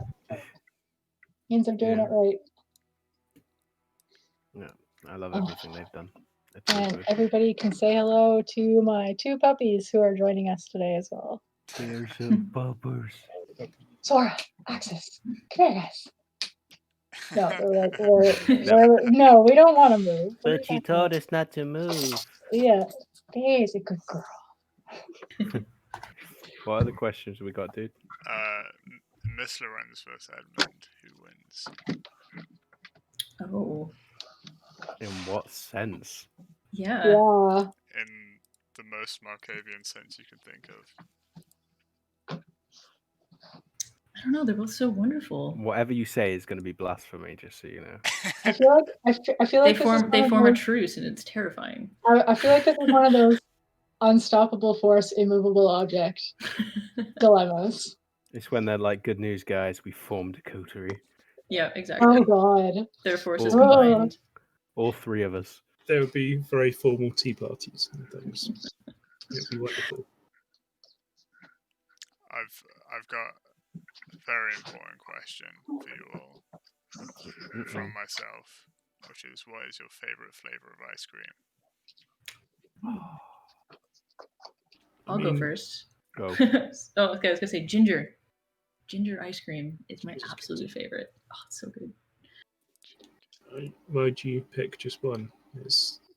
all the ice cream. Insulting to all the other flavors. Neapolitan. Right. I think the best ice cream I've ever had in my life, Alicia actually got me for my birthday Oh, yeah. from a local, like, small batch ice cream maker. It was plum and black pepper ice cream. Which sounds So weird, good. but it was life-changing how good that ice cream was. I'm boring, and then I'm mint. That's fair enough. It's a pretty good flavour. that sound is so uncommittal. What? It's all Hey, man, right, Titus. I We'll can't, I validate can't that. talk because my favourite flavour is vanilla, so... All right, I'm just going to take a moment to put my dogs out. I'll be back. Cool. I'll take a 1 minute break as well. I'll be right back. Yeah, sure. Take it easy, guys. Was there more queries? Yeah, one for you, Titus. How's it been STing a mini-series? Like, Awesome. Although it's kind of like, obviously it's going to be continuing after the series ends with the Playboy post, but yeah, man, it's difficult because I'm like, oh, there's so many other things that we could stream and do and stuff, and I'm aware that I've only got so long to do it, and kind of kicking myself. But so yeah, kind of ambivalence, mainly predominantly, yay, and also oh. do you think it's Unequal. different doing a mini-series to... Like... Yeah, very different because I don't like to. I try my hardest not to railroad. I was into these guys. There was about when they originally set up. There was about 13 different plots they could have become involved in. Okay. And where it went would depend on that. And they've touched on a few different plots, but they've not fully shot off on one of them yet. So it's kind of interesting to see how it goes and see where it leads. So like they could have just like left the body in the dumpster and kind of did some other stuff. Yeah, they basically could have just been like, body, dumpster. And just spent the entirety of the time redecorating. Vampire shit. It's like, yeah, it's going to be a Manchester Requiem, the IKEA edition, from where they go, do you know what, this place is drab as fuck. Let's go and buy some stuff. Yeah. And then Did we get points to upgrade our haven? Maybe. And then you find out that the IKEA is claimed by a Malkavian and that they've made changes. That's why it's so hard to get out of IKEA. Yeah. Yeah. They found a local Malkavian and said, here, design me a store. And they said, oh, okay, I'm great at this. The idea of Malkavians writing instructions for anything is awful. It turns out that they're not instructions to get out, they're dance steps. It's like, what? But trust me, just do it. So it just reads, and a little bit of this, and a little bit of that, and shake your butt. Do. Okay, that'll tell us how to get out of IKEA. Yeah. Okay, that's everything. Awesome. So everybody's back now, and I will fade into the ether. Bye, mysterious ghost man. So cool. 3 successes. Yeah. Okay. I was so happy that I brought bait with me. That's the real reason. So you can see this again. You can't make out anything specific about it, Lark. You can make out a rough humanoid shape, but again, that humanoid shape varies from between very gangrel cat, very small and kind of squatted, to being at least one and a half times the height of Daniel, and seems to like almost elastic band between the two. Terrifying. What was it you were gonna do? The roof that I'm on. Is it this kind of gravelly roofs? Is there anything up here I can throw? Not at it, but I want to make a sound near it so that Daniel will turn around. Yeah, I mean, there's you could probably wear away at one of the bricks, take the brick and launch it. Sure. a little less subtle than I was hoping for, but if I can get anything and just I mean, it's make a otherwise quite a sound. flat roof. Yeah, that's fine. And just Call near it Foxen so and that it'll launch catch Foxen. Daniel's attention. No! just bird fodder. Go. Yeah. Yeah, so that's all she can do right now without just yelling something and giving away where she is. Okay, so roll Dex plus Athletics.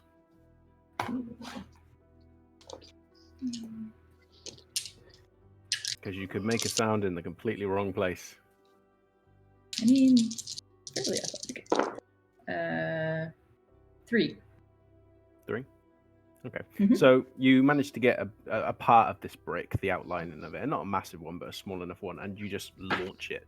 And it goes sailing over the top of the fence, flies past most of the piles, and then lands with a over off towards Daniel's left, Daniel's right. And as Daniel's currently looking around, his head just suddenly snaps round and glances in the direction where this thing is.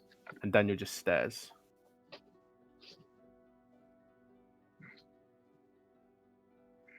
Oh, shit.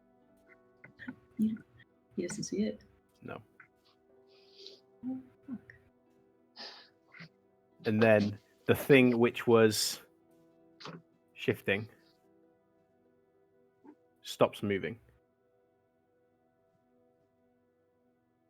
And then starts shifting again. And you realize then, Lark, that it has now started moving, but it's not getting closer to Daniel. It's pitching in the direction of where you are currently residing. And it gets towards the fence and stops. And then vanishes as it squats. And then as you watch, all of a sudden its head pops back in as it suddenly elongates. And you see an impossibly long, very difficult to focus on shape.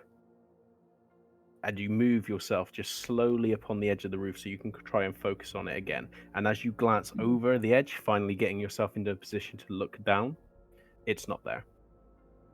And then you look around very, very slowly, trying to find where it is. And you look back towards Daniel, and you realize then, as you suddenly become still, that as Daniel's still looking around, the figure is now behind Daniel. But now you can actually focus more on it.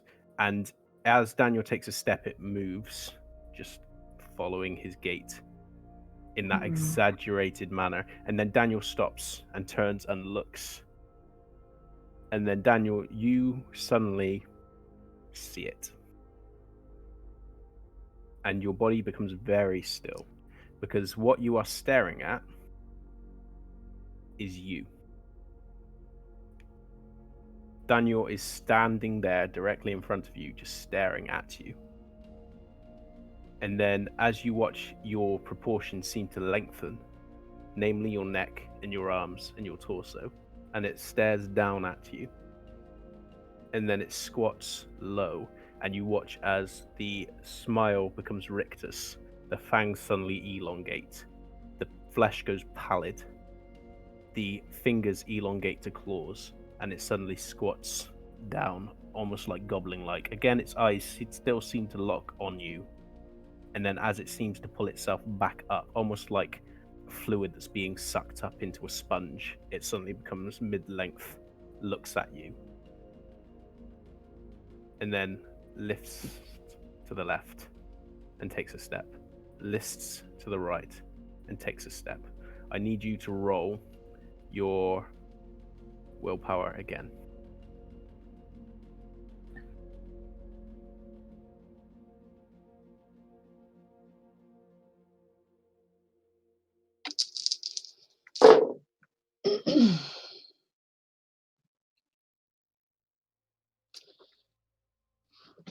That is one success.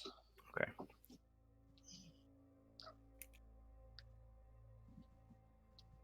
Roll me a rouse check. Rouse check? Mm-hmm. Fail. Roll me another one. Fail. Okay. You are now on Hunger 3. You feel as the beast begins pulling at your insides, clawing, it suddenly becomes subdued. And then quite suddenly, as you are watching, you realize that the reason it's becoming subdued is this thing in front of you elongates and goes from becoming bestial to becoming human to becoming impossibly long and disproportioned. And it feels almost like the beast is being pulled taut in that same instance. And then as this thing squats and becomes more feral, the beast suddenly becomes active and furious and begins clawing at your gut. And you realize, despite yourself, that your flesh is suddenly gone from pallid to blush to extremely blush. Even though you already had Blush of Life going, it's pumping. And you can see that as the blood is making its circuits in your hands, it does it again and again. And then as you kind of lift your head to stare at this thing, you realize that the thing is not there anymore. And as you turn and glance around, you look up towards Lark, and as she's watching you and watching your notice, you can see something behind her just pitching. Lark, make a willpower roll for me.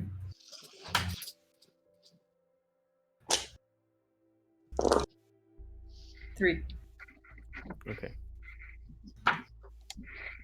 Do I recognize this at all? You can't really make It out is? anything about it. It looks almost like you're watching grainy footage. And it's Yeah. like when you're watching CCTV footage and you can see a figure moving, but the quality of the image is so poor. Well, you can make out like the humanoid shape, but you can't see features. Okay. Given her, I'm just asking. Given her specialties, is anything she's ever heard of? Okay, because you're thinking on your feet, it'll be wits plus occult. Okay. Can my specialty apply to this one? I'll tell you what that is. Yes, it does. It does. Okay.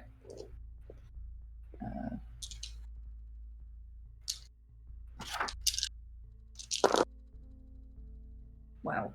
2. I'm gonna will it. Is that okay? Yeah, sure. That'll be 2 willpower for this game. Okay. Okay.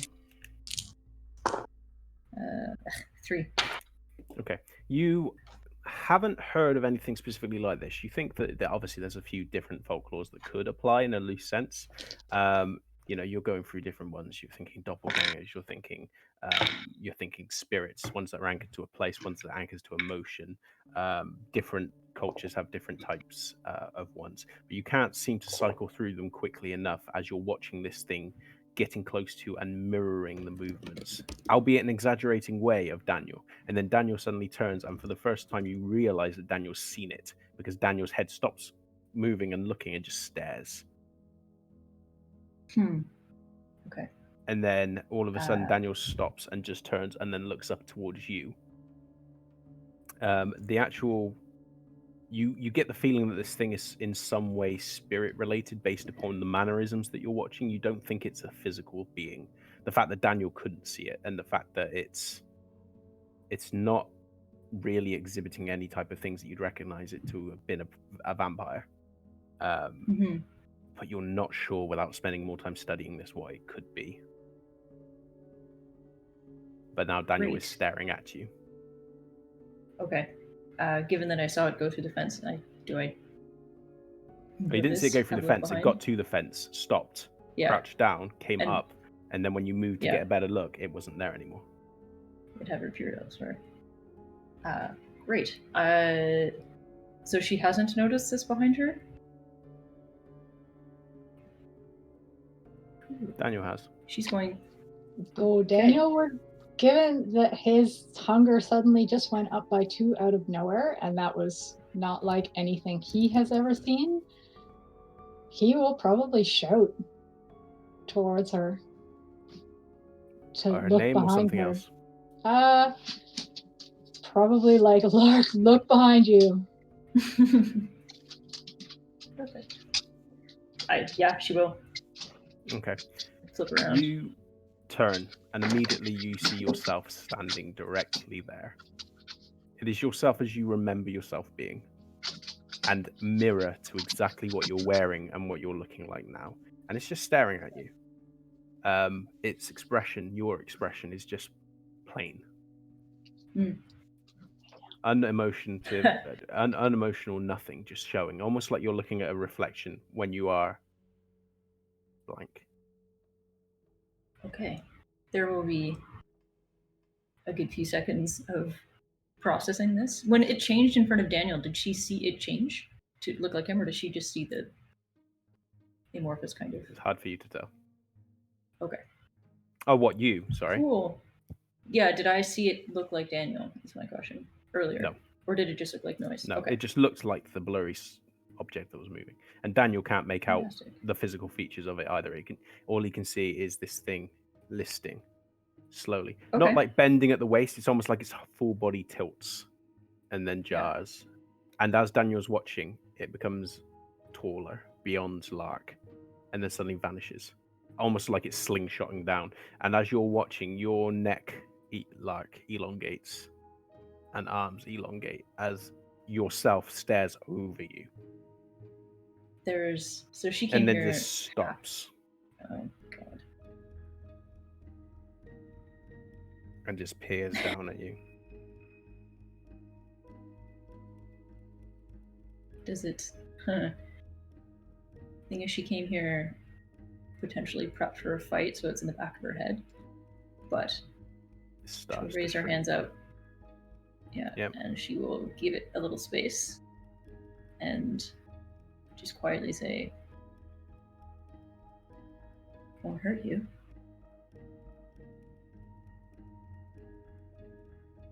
What do you want?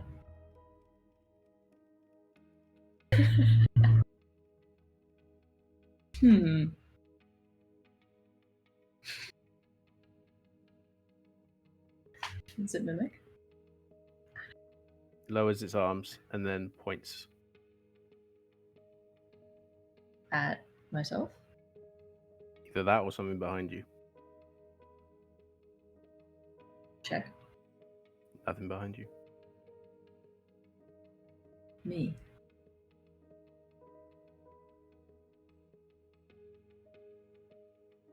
She'll point back at it. Roll me a willpower check. I don't want to fight it. It's interesting. It's not fighting you. You should put I eat know. One. Sorry, eat One. it? Is that what you just said? Yeah, just Eat it. one. Right, roll rouse check.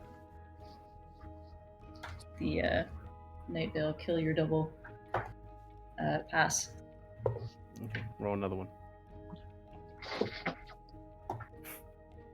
9. Pass. So you can almost feel, again, as it begins to shrink, your mirrored head begins twisting. And the eyes become glossy, almost like you're less staring into actual eyes and more like mirrors. Because you can see yourself reflected back in them. And you can watch as your fangs begin to elongate and the flesh begins to go pallid and becomes more feral. And the eyes, these mirrored eyes, almost gleam like there's a light behind them that's piercing through. And the ears become almost lupine in their prominent sharpness. And the arms become longer than the torso, so they're almost wrapping around the knees as they come up and staring at you. And then it begins to rise, and you can feel the beast clawing inside you, and you're feeling that instinctual kind of flick as it is trying to make your body respond in a way that you are subtly just pushing down in your own mind. But your beast is becoming agravert. And then as it begins to elongate, becoming of a height with you again, it stops, cants its head, and then takes one step towards you, listing, and another step towards you, just listing. And then it steps into your space. She won't move. And then it will step through you. Oh. And then as you stop and turn and look around, it's on the other side of the fence, weaving back towards Daniel. I'm gonna clamber down the building. Okay. Daniel wants to go. Yeah. Well, this is fascinating, though. Because he watched her try to gesture at it and probably didn't see what she saw of it, but because his thought is, what is she doing? Like, we should leave. Are you heading towards the car? If I see you start coming down, do I see that thing? Where is it? It's moving towards you. Oh yeah, I will start. And you can see that it is yourself that is weaving. Just listing. Backing away from its approach and kind of dividing my attention between it and Lark and say loudly, I think we should go. Keeps moving. It's now about half distance between you and the fence.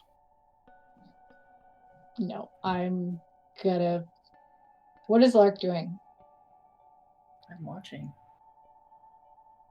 It's now about 3/4 distance between you and the fence. No. That thing made me go hungry and I don't know why. And It's now if I go, 5/6 of the distance between you I'm and the fence. gonna turn and run. Okay. It stops and lists, and it's almost like it's turning on a swivel. It watches you as you march towards the fence, and as you're looking back towards it, it stares at you, and you can see where its eye should be. There's almost like a gleam, almost like light has hit a reflective surface, and you realize that what you're staring at is a reflection, a very narrow reflection that you can pick up because of your heightened perceptions of yourself. It's almost like yourself within yourself. Another reflection of you, like you're looking through a mirror that has a mirror behind it, or a mirror behind you, so you can see yourself within yourself. And then there's the light that pierces from behind it, and then as it stares at you, it just starts listing and following. But as it moves, it stops again mid-list, and then lists, and then lists, and lists, and lists, and starts moving quicker towards you as you start breaching towards the edge of the fence. If I have to, I will use fleetness to get away from this thing. Okay, well, it is closing the distance. Yeah, if it's moving fast enough that I think I have to, I will run. Because if that thing pushes me up to Hunger 5 or into Frenzy, that is a big problem. Okay. All right. So, do you have a dice pool for fleetness, or are you just blinking out?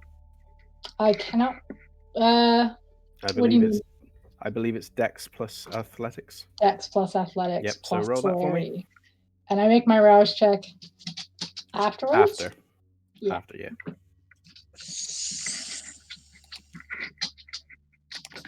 This went well. Dex plus Athletics plus... Oh my god, and I'm so hungry now. Oh boy.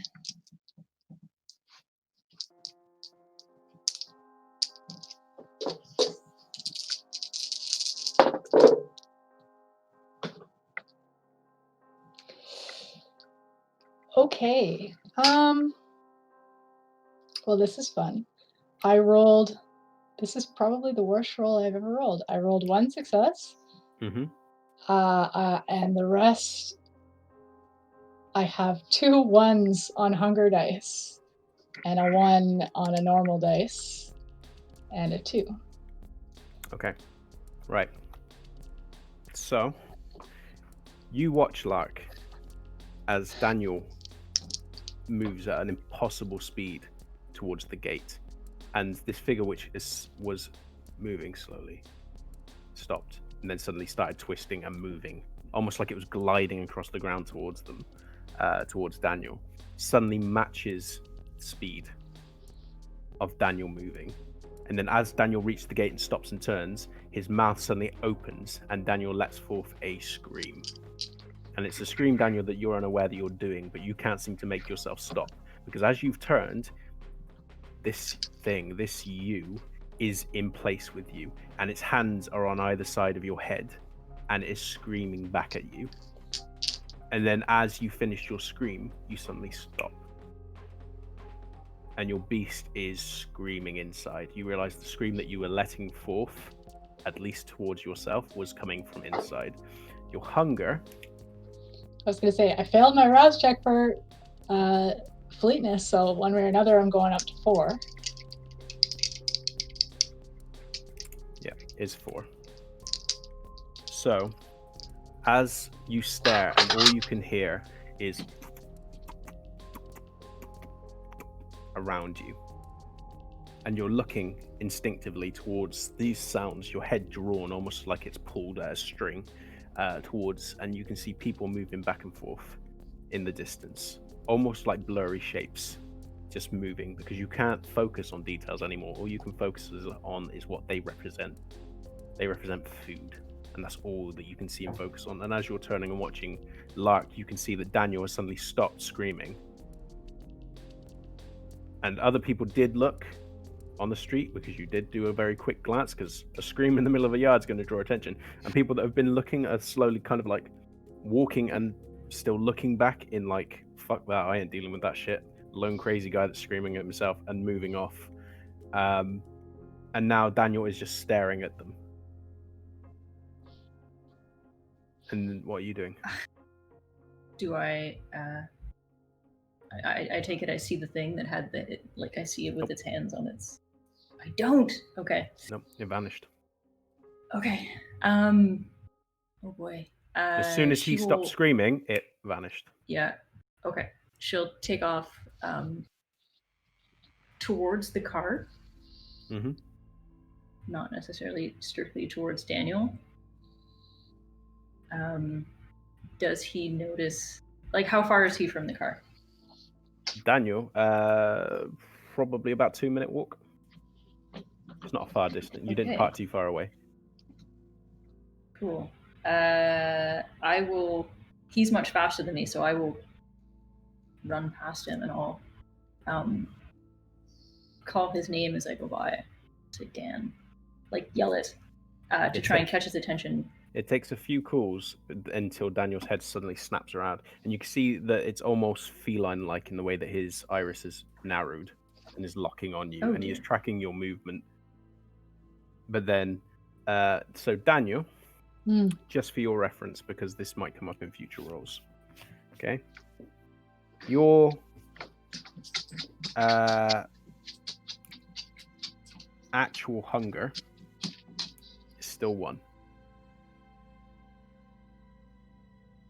Your mindset is hunger 4. Okay. Sorry, hunger 2, because you failed your previous roll. So yeah, so it is actually 2. And the reason I'm saying this is because when you're rolling, it's still going to be 2. But your beast and you are acting as though it's 4.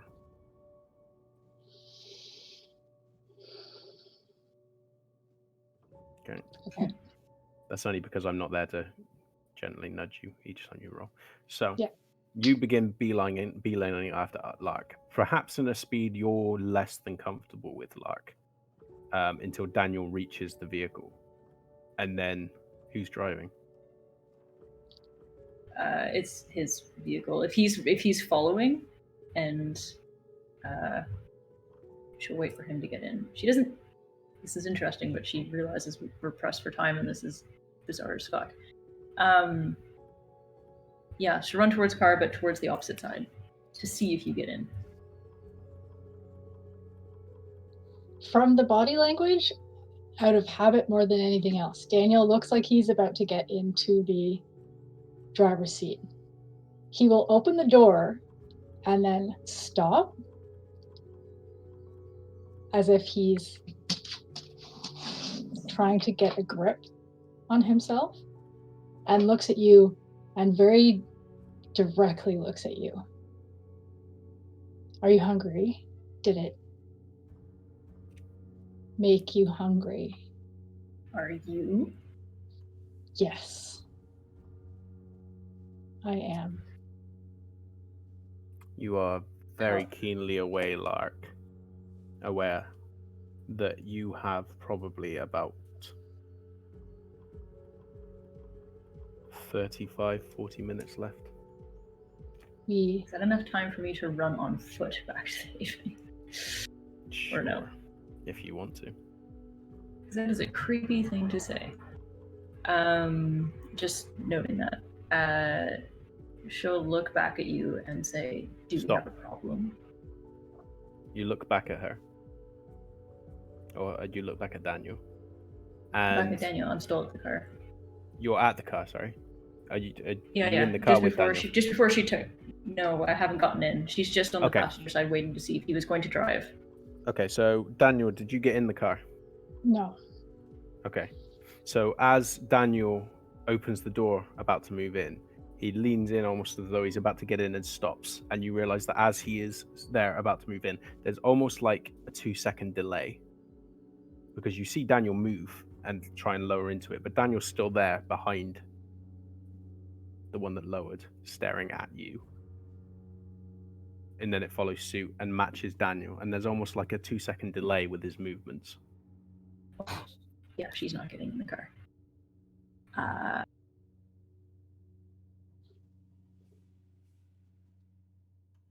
Yeah, she's going to book it on foot back to the Haven. So all of a sudden, you watch as Lark stares at you. And there is a fury beginning to build inside you, Daniel, which is unlike... Although you've experienced it before, because it happens when you're hungry, it never becomes something that you are familiar with, because it always feels alien, it always feels new, it always feels immediate, it is always terrifying and exhilarating, because the beast is absolutely furious at you, at Lark, for putting you in this position, at the food around it that you are not taking. At more than anything, it just wants to hurt everything, you included if it needs to, because it is fed up of being denied. And you realize as you're gripping the door, the reason there is a crease, is a crink, a very loud kind of groan of metal, is because you are pushing the door wider than it should be allowed to go. And the metal is beginning to strain, and Lark registers this creak as she stares at you, and as she's looking beyond you at something else, but you're not going to turn around. You're not going to give her that fucking satisfaction. And then all of a sudden, Lark turns and fucking bolts. And immediately you feel that muscle tense in the back of your neck, and she becomes less Lark and more food, meal, prey, quarry, whatever you want to call it, turning its back on you and fucking running. And then there is a louder creak as you start pushing that door even further, turning and watching. And Lark, as you glance back over your shoulder, you can see Daniel staring after you. And then in a almost split second, it's almost like Daniel's head suddenly turns back around and then cuts back, almost like you're watching two different pictures of Daniel flipping back and forth. One that is preparing to get into the car, and another that is staring after you. And then you turn the corner and you're gone. Mm-hmm.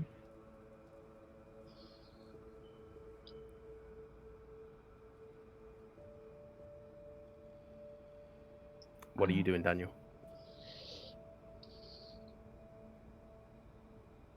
Before I cut back to Kit. I don't think I should. How much can I think logically right now at Hungerful? And with whatever else is going on in my head right now. At this moment, it is painful for you to consider anything other than feeding. All you can hear around you is blood. The pulsing of it, you can smell it, even though it's not there. It's almost like someone is holding up the most delicious fragrance and wafting it directly beneath your nose. And there's no one immediately around you, but you smell that still.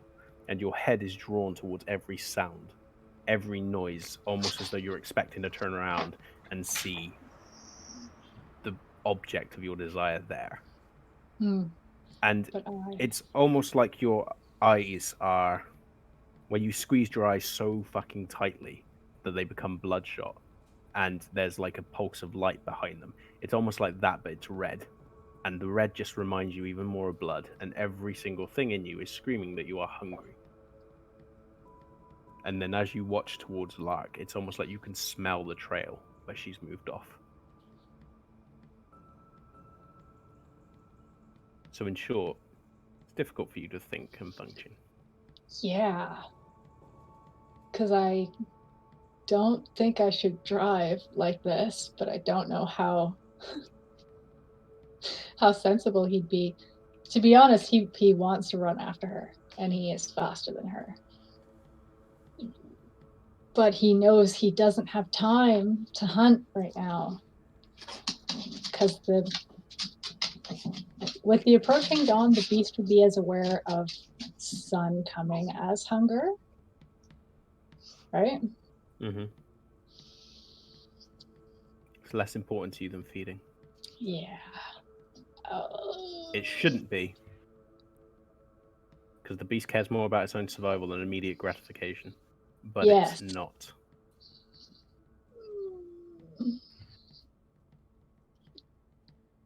Did she run back in the direction of our haven? Yeah, back the way you'd driven. Yeah, I'll probably chase her somewhere between knowing I have to get back to somewhere before the sun rises and because I can't shut off this hunger, Okay. this voice of the beast. Okay. Right. When you find Lark, because as quick as Lark is, you are driving, and there's not much traffic on the roads at the moment. What will you do? Will you drive past? Will you stop?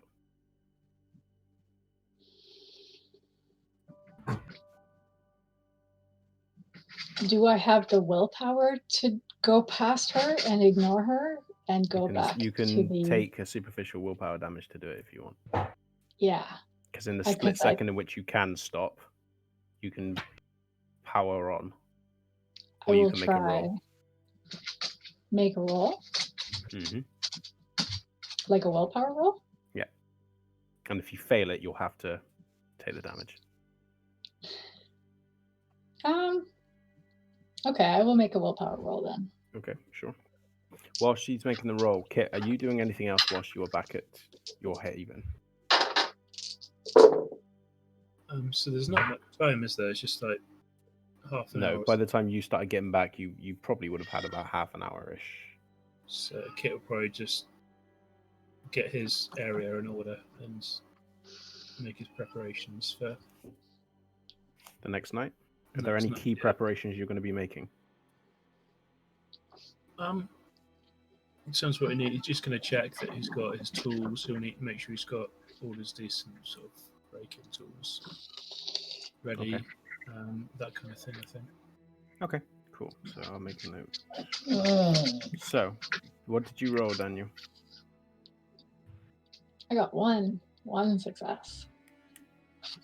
Lark, you can hear a car coming behind you, and there hasn't been one that really came past you for a little while. The first one that came past you, you stopped and stared, and it wasn't. It was someone else driving. There's a few people in the back that are kind of slurring as though, well, not slurring, but kind of moving almost like they're drunk. But the kind of way that they pitch back and forth immediately gets your attention because it's eerily similar to what you witnessed not too long ago in the rail yard. And then that draws your attention, and it draws it so utterly as they're taking off that you almost fail to realize that the sound of an engine coming from behind you suddenly ebbs. And Daniel, you have slowed the car as you're coming past. And Lark, as you're glancing over towards this car, which is pulling almost to a stop by you, there are two Daniels sat inside the vehicle. There is one sat in the driver's seat who is stopped and is staring over at you with those feline-like eyes, and there is one sat in the seat that you should have been occupying, staring ahead.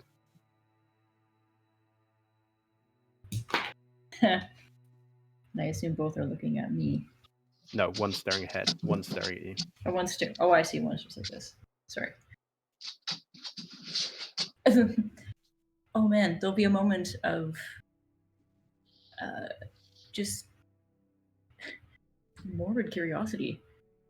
She'll stop and stare for a couple of seconds. She'll look back and forth between the passenger seat and you multiple times, and then waits for you to say anything. And if you don't say anything, she's going to continue on foot.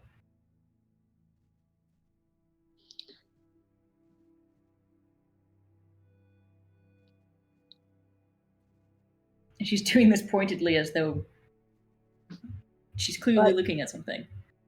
I will slowly look to the passenger seat. Do I see anything? Look back at her. We have to get back to the haven. do you? You should get in the car, and I can bring us back.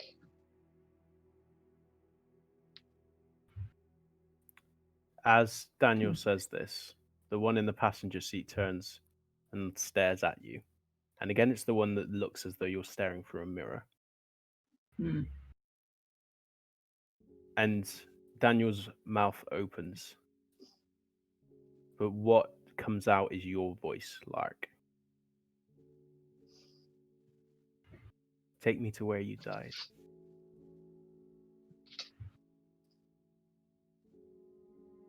And then his head just turns and stares again towards the front.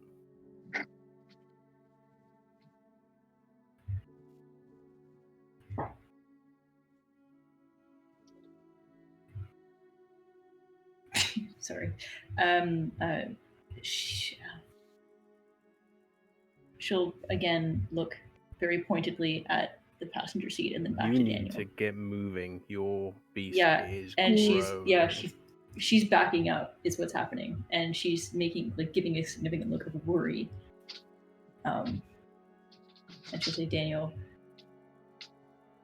you should get out of the car, and then she'll take off.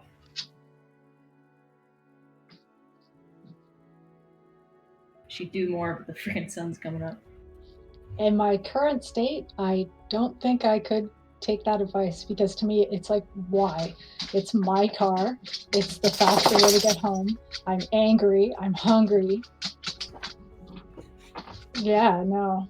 I will hangry try to drive back to our communal haven. Roll willpower.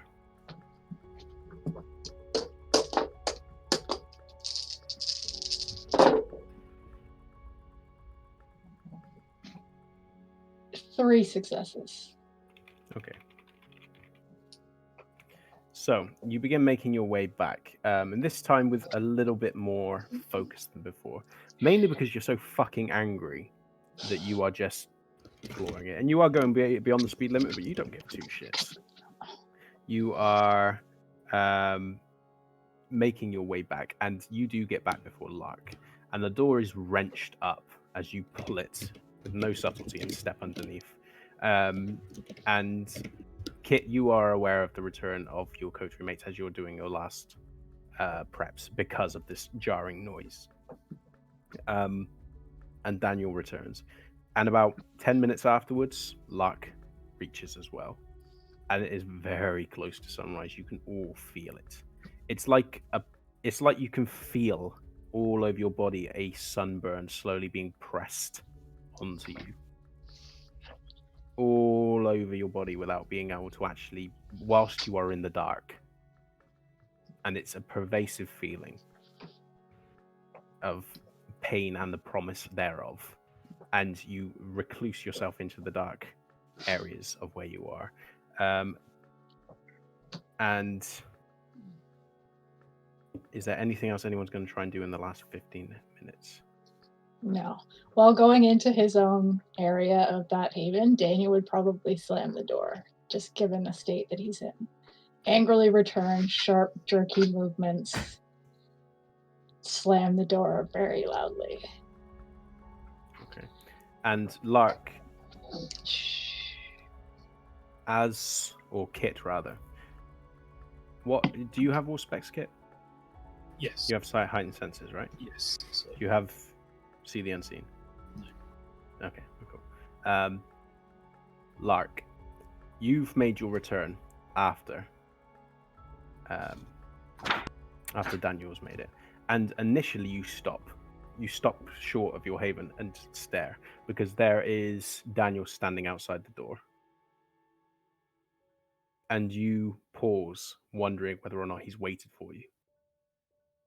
And then you start making your way up to go past him, because at this point you can't afford a standoff. You feel the sun coming, and you lift the door and stare at him, and you realize that he is staring back at you, watching you go. And as you wait for him to join you in the door, in the end he just doesn't move. He just stares at you, and in fury you just pull the door, shut it, and move forward, and then stare ahead just as you see Daniel ahead of you slamming the door shut. But you can feel the pressing weight of sunrise, and your motions are becoming sluggish as you pull yourself over. And it's a conscious effort at this point to actually do it. And all of you are trying to get to where you need to be in order to settle yourselves.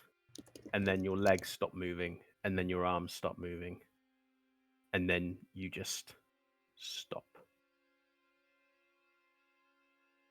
Everyone do a rouse check for me. Daniel, you're at 2. Fail. Fail. Oh, you're muted. Now I'm at 3. Now you're at 3. And Kit, It was a fail, so I'm at 102. Lark. Also a fail. Okay. Everybody's hungry. Hey, I've been doing so well with rouse checks. Thank you, Yeah, you Phil, have. for the dice. So, your eyes don't blink open. They never blink open. They just start working. And where you're staring ahead at the ceiling, all of a sudden, what was black and imagery that you couldn't understand, couldn't make sense of, emotional kind of rushes and distant thoughts of things that you couldn't comprehend, suddenly are replaced by the image of the ceiling above you. And then your arms, which are stuck in place through rigor mortis, just suddenly bend and crack as you can move them again, as the blood begins to pump and begin to, with that single pump, reanimate your body, almost like the electricity through Frankenstein's monster. And you're suddenly in motion again. And that overwhelming, tight, fearful, incessant screeching of the beast has ebbed into something else. Something similar, but at the same time different. That pain, that gnawing, gripping pain, which is more prominent in you, Daniel, than anyone else. It is not as bad as it was the previous night, which is weird. Because in the same instance, it's more prominent and real than it was the previous night. But you feel more in control. And you all begin to rouse yourself into activity. What are you doing? It is still Sunday the 19th, the late evening hours of. Kit will go through his normal checks. He'll check his stuff when he wakes up. He'll check everything's correct. And then if no one stops him, he'll go out and do his wider checks around the domain. Okay. So Kit gets up first and leaves. Lark will, as soon as she's up, remembering what happened the night before, like a weird fever dream with that thing, she's going to scour the haven, and including the roof, including just to see if she can spot the thing she'll use since the unseen. She won't go into either of her coterie mates' rooms. Yep. She will make a point of checking Daniel's door, see if there's anything standing outside of it. Okay, so wits plus all specs for you. For Kit, it is going to be, we'll say resolve plus investigation. Daniel, what are you doing? You wake later than your coterie mates. Slightly later, but enough that they are already up and in motion and moving about before you wake. I'll probably come out fairly quickly because I want to talk to Lark about that thing. Mm-hmm. And possibly to Kit as well, just to be like, you were right. Okay, but Kit's not there. Kit's gone. So first, in because I'm eager to hear what Smeesh has just rolled. What did you get, Kit? Kit got 2 successes. Okay, and Smeesh? 2 successes and 2 ones on angry dice. Okay, but I hope you succeeded then. I know. Okay. So, you do. I'll go back to you two in a moment. So, Kit, you leave your haven and you double check the door because that was quite a loud slam of that door.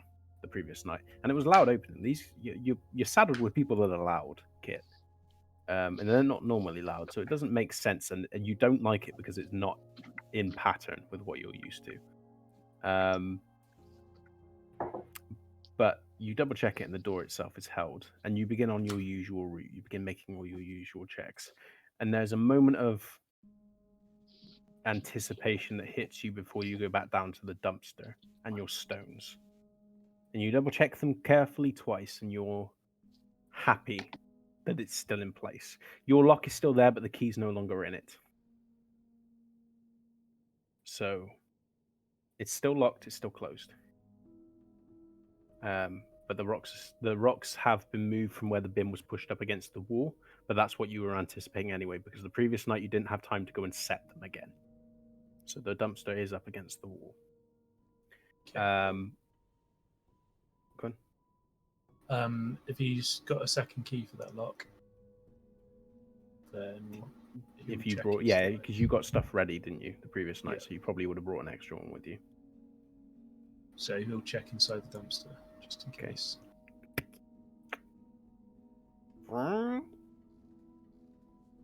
Just bin bags.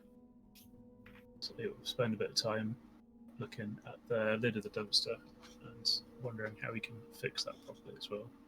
Okay, so And then probably going to take you a bit because it's the plastic that's bent, not the metal. But it's just a kit and it's wrong now, so he'll spend some time thinking about it, and then he'll lock it back up, put it into the proper place, and set the stones.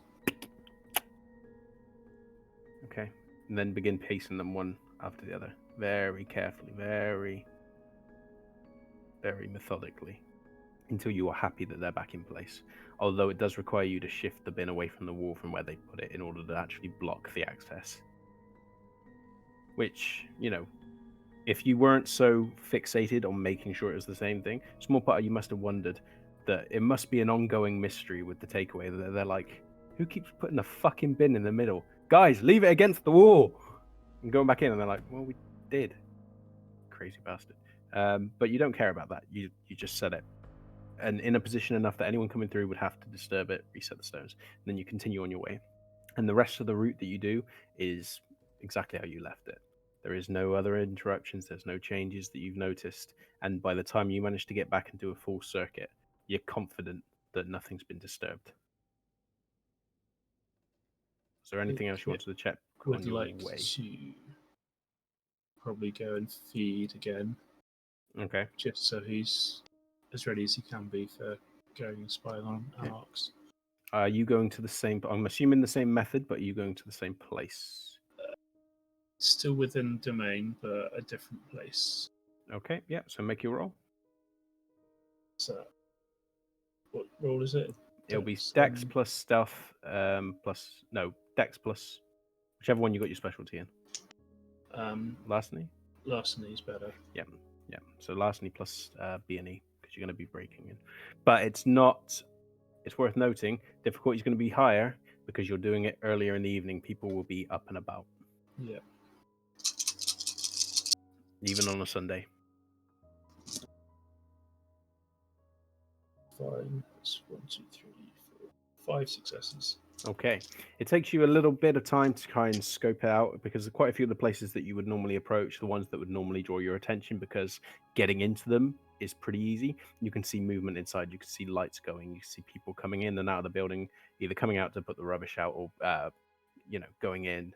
And you can see their movements in the window. And you stare at them for a little while and then move on to the next one and do some checks. And before too long, you do find a place that is better suited.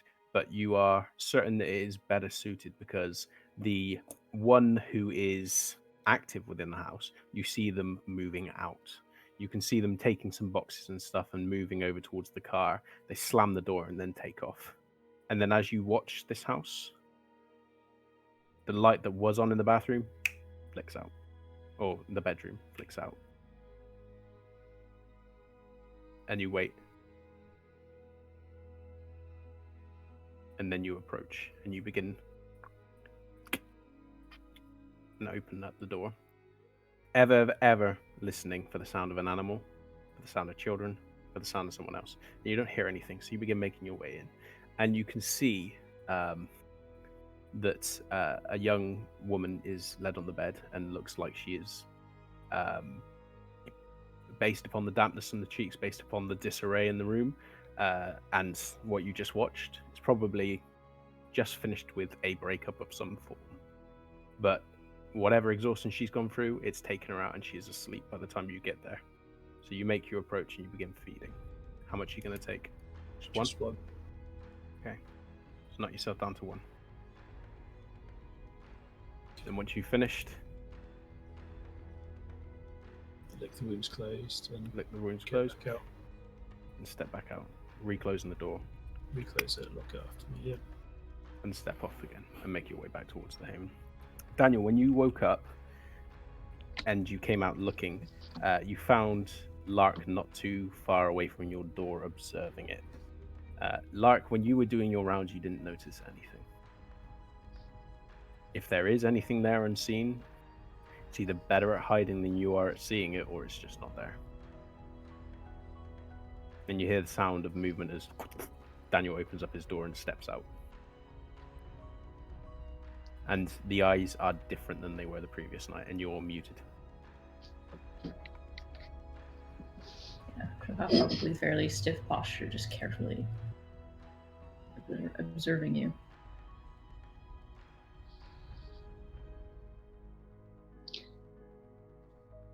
What was that thing?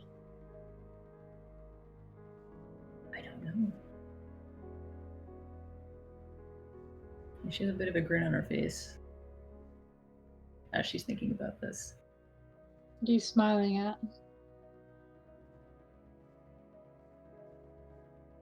Well, at least we know Kit wasn't lying. Evidently not. I can't say I enjoyed proving him right, but there is that. When I looked at it, it looked like me. Mm-hmm. And I don't know what it did to me, but it made me hungrier. And there was something wrong with it. We were so close to dawn, and I could have eaten and not cared. I've been hungry before, but I've never been so hungry that the beast didn't fear the sun. And now? I'm still hungry. I feel more myself. Why did you scream?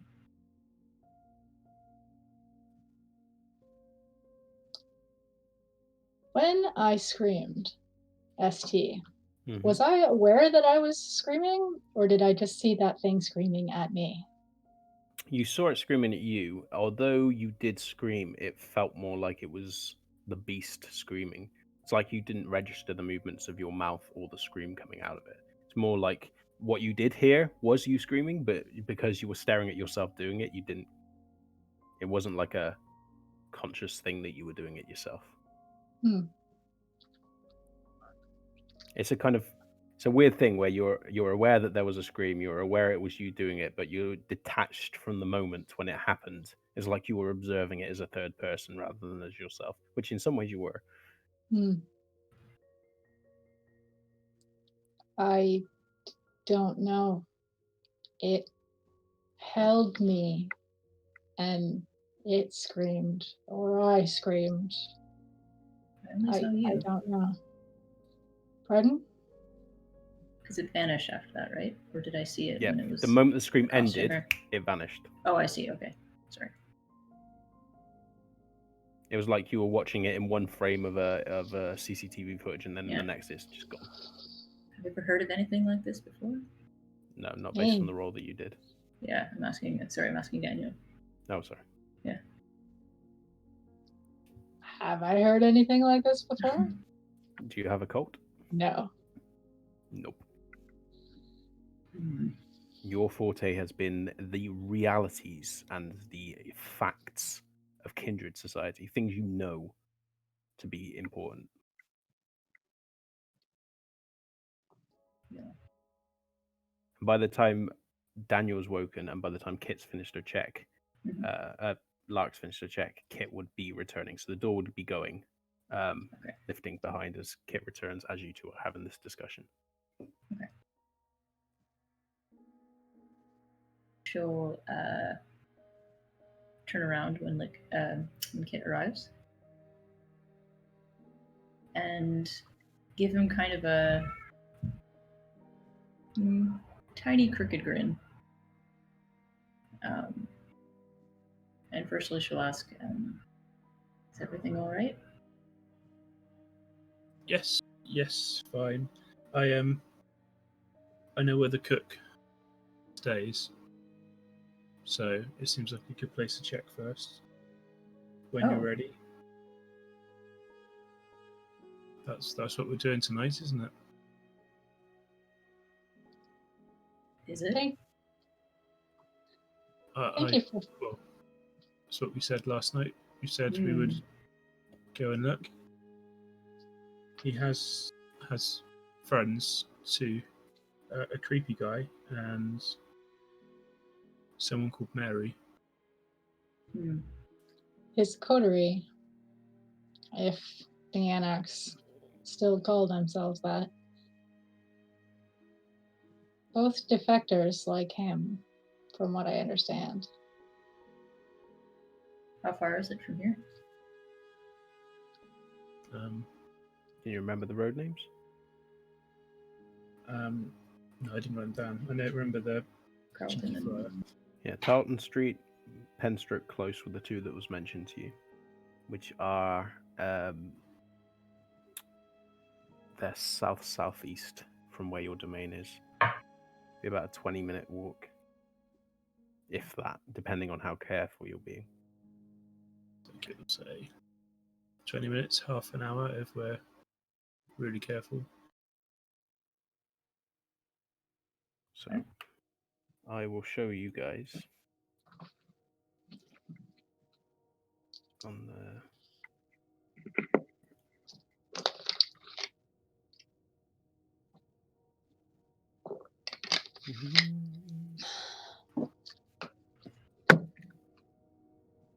Okay, so there's the map for you. The top red one is yours. The southeastern one is where Daniel knows them to be, and where it sounds like Kit has managed to lock it down to. Cool. Okay.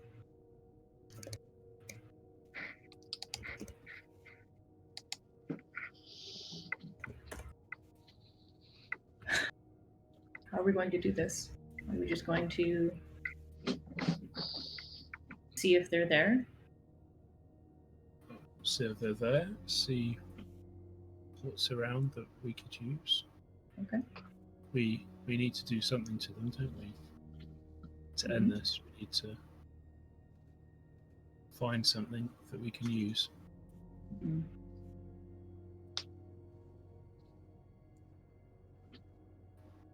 In the past, given the war that's been going on, what kind of methods did the Anarchs use against Camarilla territory? Like, was it just Varied, really. Before the Second Inquisition became an issue, there was still the Masquerade, so you could get away with a bit more escalation in violence as long as it could be passed off as gangs or antisocial orders and things like that. So if someone got if there was someone witnessed moving with a knife and stuff like that, then obviously there'd be a response by police authorities. But the idea was to try and keep it as covert as possible. They're more subtle than the Sabbat were. I mean, the Sabbat just didn't care. At that point, you'd have mass stabbings. You'd have if they could get their hands on some firearms, then there might be drive-by shooting. There might be car chases, other things like that. Whereas the Anarchs, whilst they are not unknown for now and again doing something a bit more overt. Most of the time it is kept on the DL.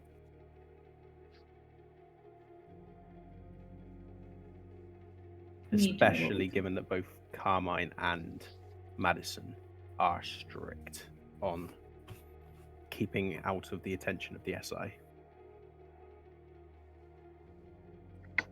So are we just going to see if we spot anything of interest?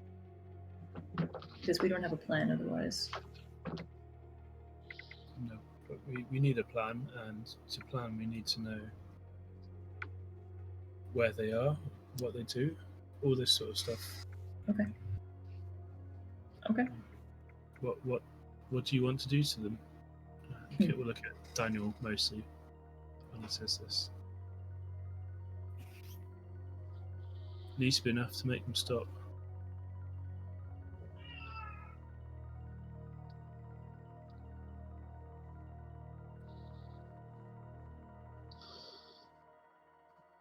Again, waging direct violence against the anarchs has never been my method. Given time, I could think of a different way, but I don't think we have the luxury of time.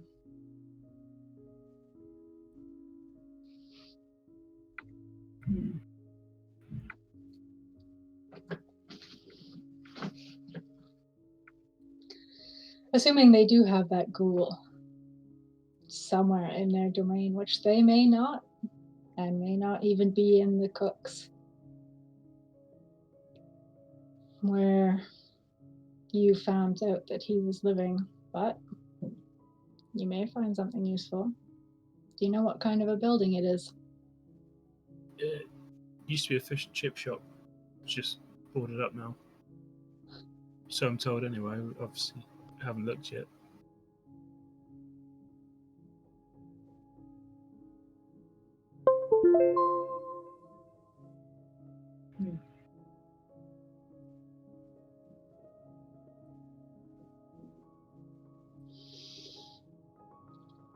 Fire in an old building like that.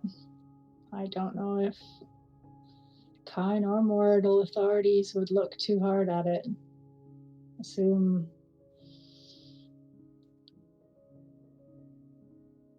if it was an old kitchen, there are probably ways to burn it down without it looking like arson. We want to burn it down. You asked me what I wanted to do. Smoking them out is always an option, but I'm only putting it on the table. Look at what they have done. Think about what they may do. They'll continue to be a threat to us so long as we stay here, and they have made a somewhat overt gesture that they intend to be.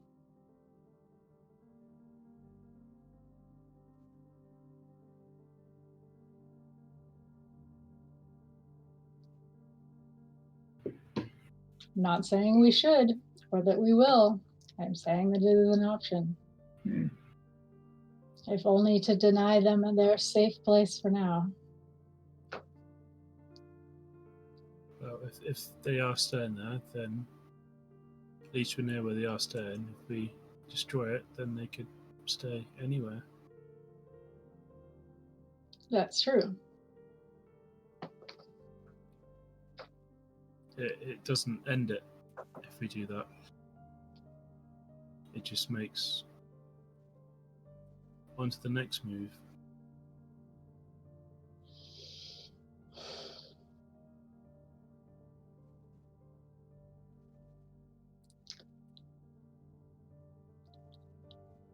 Destroying them would end it. Is the bluntest answer I can give you to that. But outright killing 3 anarchs, who, do I know how old or how strong or how influential they are? You don't know how influential they are within the Anarchs. You don't associate with Anarchs, so you can't really No. learn that. You think they were comparable in age, at least in terms of lineage to you. So it's comparable to that. So they're not young, but they're also not ancilla or similar. You get the feeling that ancilla might have been a bit more subtle and done a bit more lasting harm if they'd had a beef with you. And they'd have a fancier domain. Possibly. Pardon? I was just saying it'd be a fancier domain than a chip shop, probably. You never know. Who knows? Okay, we need more. And again, I still feel like there is more to this game than there seems.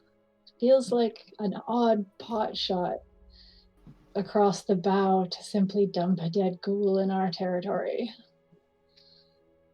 I mean, it's a blunt statement, but of what?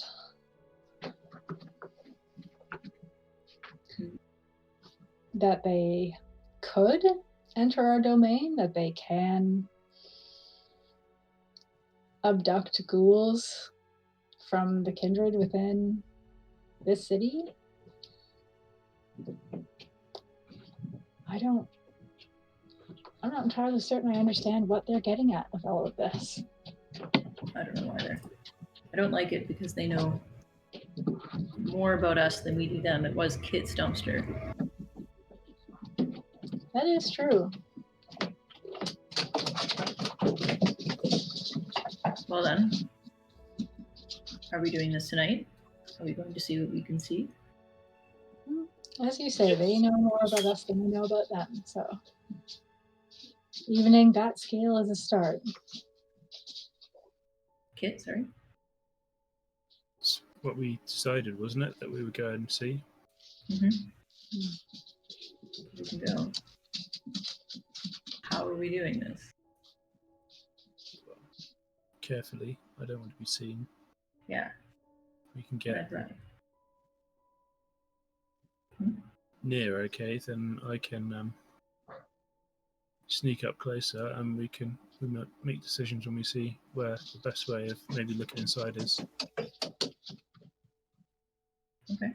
If they're in there, then we know and we can listen maybe. If they're not, then we can look around maybe. I don't mind this idea. I am not sure how much I can help the two of you with breaking subtly into a place without being seen. I can explore the rest of the territory, possibly not on foot. Again, I am not really very good at moving through places without being seen.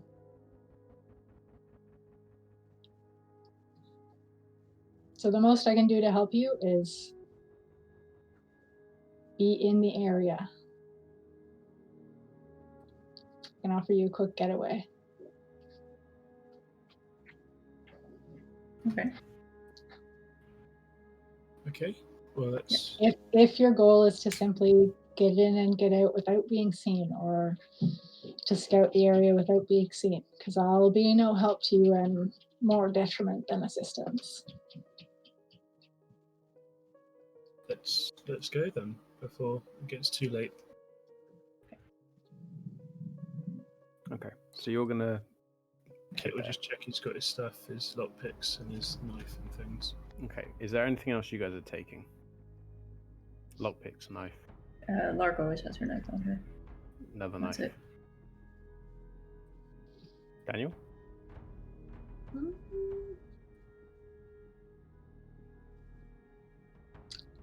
Here's a question. Mhm. I know that we are not allowed to use technology, but I also know that Daniel has done some photography. Does a camera violate the second masquerade? No. Depends on who you ask. I mean, it's not really the trading of information. Mhm. It's not really communication. It's more. Mhm. I mean, yes, you could argue, yes, you could capture masquerade things on there and all the rest of it, but then a kindred that goes taking pictures of anything masquerade breaching deserves to be, because they're, an idiot. But probably not. You could probably argue your way out of it. It's because it's mainly anything where communicate. It's anything where the Second Inquisition could monitor it. Mhm. So if you are taking pictures and digitally sending them, then yes. If you're just taking a picture that can be printed out, then no, because they can't really monitor that picture. And once you've got the physical copy, the only way that they have access to that physical copy is having the physical copy. Mhm. So it's more communication, it's more going over phone, anything that can be listened into or tracked or listened to for trigger words or has Intercepted. data saved. Yeah. Mhm. Well, if I'm If you've got an taking my old-fashioned camera, you're great. yeah, that's more what I'm thinking. So yeah, I'll bring my camera just because Daniel's not sure what's going to be going on, what we're going to see, what he might want to show the others if he sees something that they don't. Okay. All right. So, and you're all going to pile into the Danmobile. Yeah. I'm sitting in the back seat. I don't want to sit in the Okay. passenger seat. Okay. So, Kit will sit go in on. front then if Lark's in the back. The driver's side So- door makes a very uncomfortable sound when it opens because I imagine the driver's side door is still a little bit. yeah, I mean, you opened it to the full extent and started actively pushing it with a rage added strength. So yeah, it does. When you do close it, there's a slight airy gap, very slight airy gap from where it doesn't fully lock. It's almost like the side that's closest to the actual what's the word? Where it connects to the actual door itself, it's almost like it's been bumped slightly. So it still closes, but it's not flush fully anymore. It's subtle, but to a kindred that has heightened awareness, for example, you'd pick up on it. So you all begin piling into Daniel's car. Lark in the back, with a very slow glance around just to make sure, and everybody else piling in. The vehicle feels far less claustrophobic to you, Daniel, now than it did last night. And Kit, you are completely oblivious. Even if they were noticeably more anxious, you probably wouldn't have picked up on it because you don't read facial cues that well. But yes, you begin making your way. Are you heading straight there, or what's the avenue of approach for this? Kit will want to be dropped off. It's probably on the edge of their domain. Okay. And he'll go on foot from there. Feels a bit more comfortable on foot. Okay. Sorry, go ahead. I was going to ask. Standoff. If Kit's approaching to sneakily spy on them, Lark will be lookout. Okay. All right. So in that case, we will. So look out for who? Sorry, for Kit or for Daniel as they're driving in? Okay. Yeah, she'll watch us back. Okay. So Daniel, and I imagine those two are giving you a hand as well. So do for me, Daniel, a wits plus drive plus 2 check. Okay.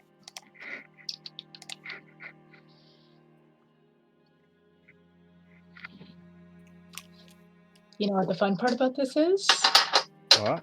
These are all hunger dice. Yay! Driving the car. You've been listening to the bad idea bears. First driver as well, brilliant. Wits, because Yeah. I have 1 wits and no drive. Why is that no driving? Yeah.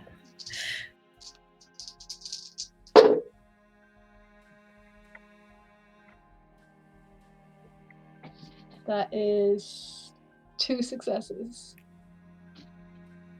Okay. So Daniel brings the car down towards the northwestern edge of where their territory is and pulls up just outside of the streets where you, Daniel, know they are rumored to be, and the street names that Kit gives you is slightly further out than what you were expecting. So you pull out a safe distance away, and then those two begin climbing out of the car. What are you going to do with the car once these two have left? You're staying in the car, I'm assuming? Mm-hmm. Okay. Are you pulling up anywhere? Are you gonna keep driving around, or? I'm also hungry. Not monstrously hungry, but what is in this area? In Like this that area, I'm right you've got in. residential things. You've got a few shops. There's also close to where you are. There is a small park or a small green area, a greenery. There are a few people moving backwards and forwards. If you wanted to, and you were willing to take the risk, you could probably pull one aside and feed.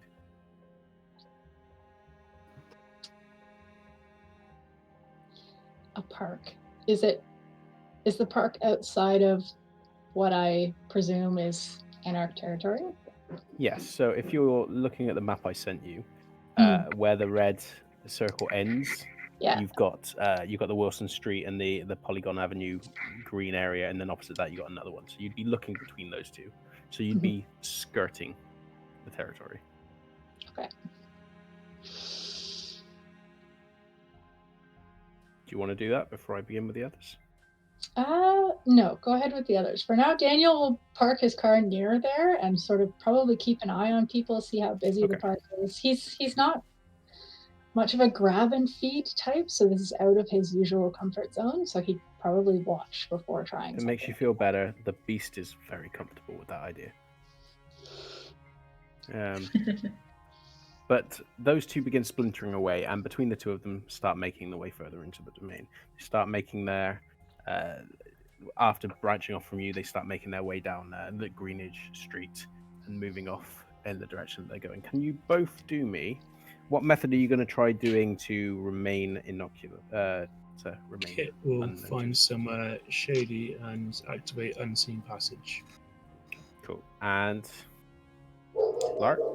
So she'll keep her distance from you as we're walking up towards the area, and she will just keep a lookout to make sure you're not spotted, even though she can't see you, but she'll keep an eye out. Okay. Right, so do me a favor and just roll for me, because I'm not saying it's definitely going to come into the thing, but you never know. Where are you, this?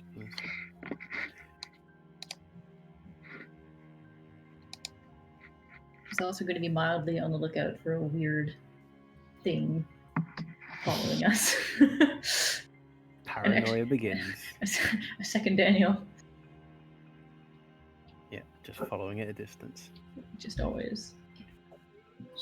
Okay, All so steps plus wits plus obfuscate. Is that what you're looking for? yes. Is that before or after my rouse check? So this would be. Yeah, after, wouldn't it make sense? It'll be after, yeah. So rouse check first. Rouse check. So as you are paying it, So as you're paying attention, like you're doing it in her presence, aren't you?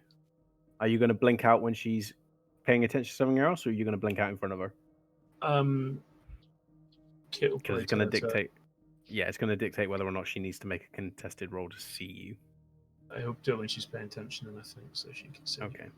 So you see him become very slightly vibrant, and then it just stops, and he's still there. You know that he's done something, but you can't really deduce what it is. If you just make that check for me, just in case it becomes relevant. I didn't hear the fool. Sorry. For you, so we'll say, what method are you going to do to sneak in? He's going obfuscated. Mm-hmm. She's just straight up stealthing and trying to be So Dex mundane. plus stealth. Okay, so it'll be Dex plus stealth, and when you make your roll as well, Kit, can you? Okay, right. So do it with a -2, Lark. Oh, okay. Is this to keep an eye on Kit, you mean? No.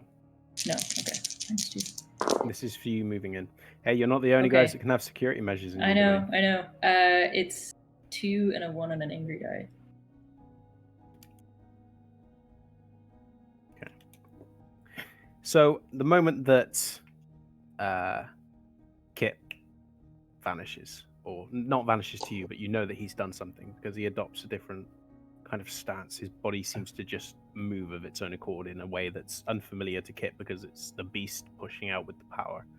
And then he begins moving off, I'm assuming, and you just are you keeping to the back alleys, Kit, or are you still going to just take the streets? Kit will be careful. He'll keep to the back alleys. Okay. So he does go in the rough direction where you're going as well. He'll also look at those access via the roofs as well.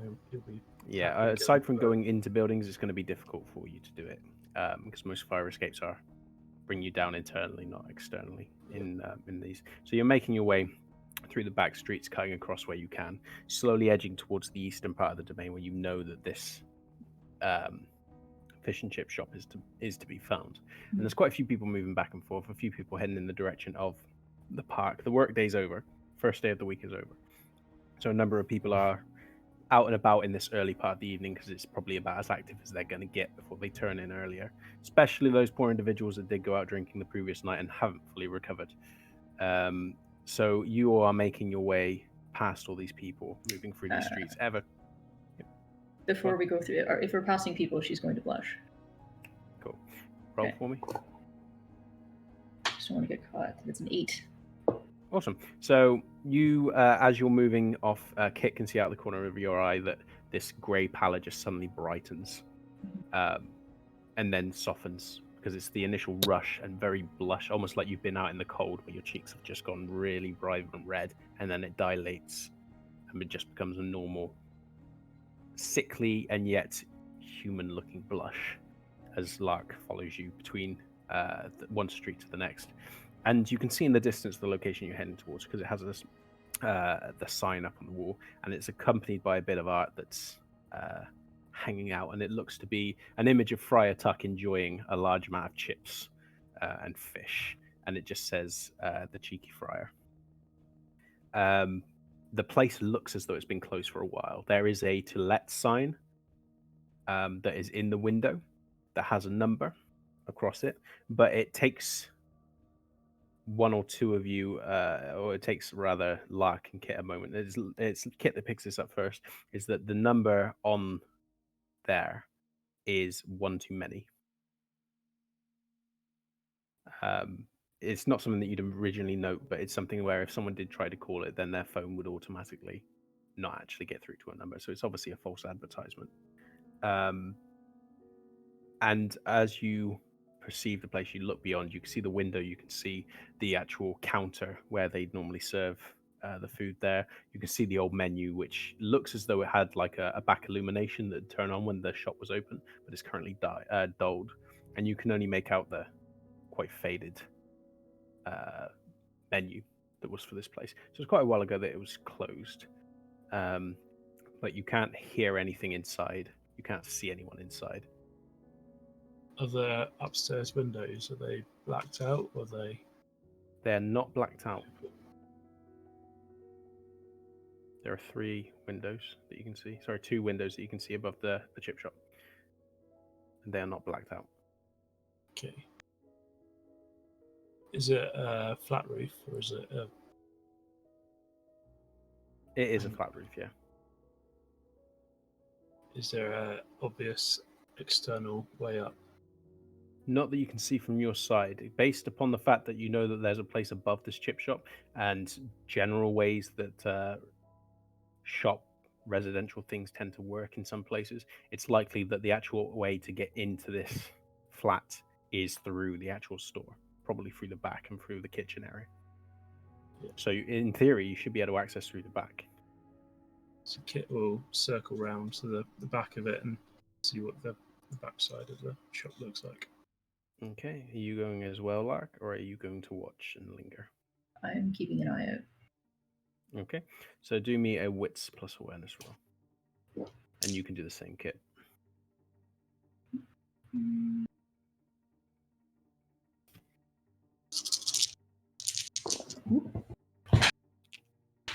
Doesn't count. So 2 successes. Wow, none. I'm burning another willpower. That was a pool of 6. Okay, so you're 3 willpower That's now. 3 willpower gone. Oh my god. Okay. Hold on. I'm looking for a ghost kid. I'm very distracted. Add 1. It's a 10. Okay. So Lark is trying to keep an eye on mainly around the front, and she's keeping away back as you're moving off. And it's through you racing off ahead, Kit, not having to worry about people seeing you, and you don't really even have to worry about trying to avoid people as you're moving, because the kind will automatically and justifiably to themselves veer out of your way to allow you passage, whether it's stepping around a puddle that they think they've seen, around some dog muck or similar. They'll keep out of the way, and you'll just keep moving forward. And you circle around to the other street and make your way towards the back. And it's through doing this that you manage to catch which Lark misses. And you can see someone approaching the rear door, and slotting in a key and pulling it. And they glance around and glance in your direction, and you stop and just stare back. And it looks to be a young woman in her 20s, with very closely cropped hair, and she is wearing a brown kind of vest over a black shirt, and she has a skirt that goes down past the knees.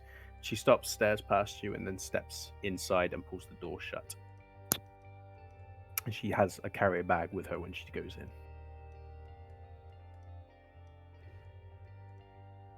Okay. So Kit will move a bit closer. Is it noisy where we are?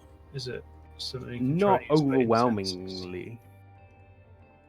I mean, if you fuck the roll up, you're probably going to disorientate yourself for a little bit. Yeah. Because yeah, you're so still Kit in the city. will move closer and try and use heightened senses to follow her up and see whether she's the only one in there.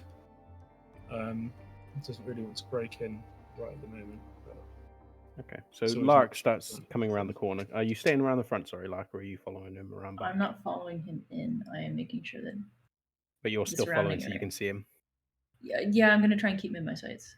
Okay, so you peel off and then go around the back, and you can see around the corner where Kit had previously stopped and was staring down the road. Mhm. And now he's peeled off again and moved ahead and stopped beside a doorway.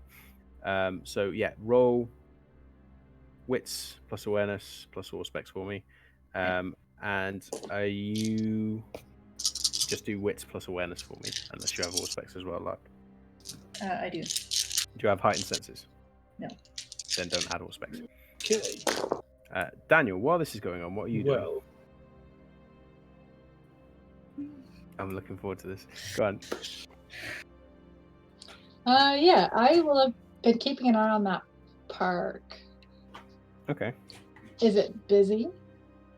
Not massively busy. It's busy enough where you'd have to be careful and you'd have to choose your moment, but not so busy where the idea of feeding is outside the realms of possibility.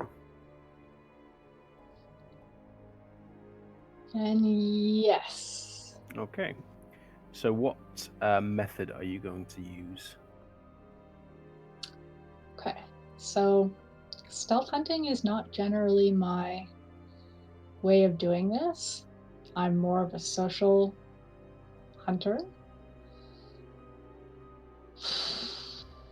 You would probably, in a weird way, run more of a risk of being caught where you'd chat someone up because it'll take longer. And they're Yeah. unlikely to follow you somewhere subtle where you could chat and then bite them as you do it. Yeah. It'd So be then more no. likely that you could grab someone. Yeah, then I'll break with my usual standard way of doing this and take a stroll to see if I can see anyone who peels off into a place that's less visible or behind hedge or You can see the only person that really strikes your notice that they're lingering in the area and doing anything on their own is a jogger that is basically using the green area and the space between them to basically do circuits. And they're going round and round, and every now and again they have to stop, pause, they check their pulse, they stop and have a drink that they basically carrying with them. It's one of the ones that are shaped so that you can carry it and run. And they pause, give themselves a few moments, check their pulse, wait until it's slowed, and then they start doing it again. And it's the pulse checking which really causes your attention to drift towards this person, because you can almost see the area where they're pushing down on the veins, the slight lift of the vein before it vanishes and flattens as the blood hits that resistance and then pushes through underneath it. And it's very subtle, but you manage to catch it, and you can't help but fixate on it as your beast begins to slowly uncoil itself, suddenly aware of what you're doing, and very encouraging. If somewhat annoyed that it's taking you so long to just do it. Do the thing. So, this person is making loops. You could find a place where you could intercept them, but whether or not it'll be successful would depend entirely on your timing. Okay. Do they stop at the same place every time to check Nope. and time? No. It's basically they run until they've got a stitch or something similar. Stop, take their pulse, pause, try and resolve themselves and keep going. Based upon the level of sweat they've got and the fact that they're very, very flush in the cheeks, which again is really not helping you, is they've been doing this for a little while. Okay, so then I will try to find a place where,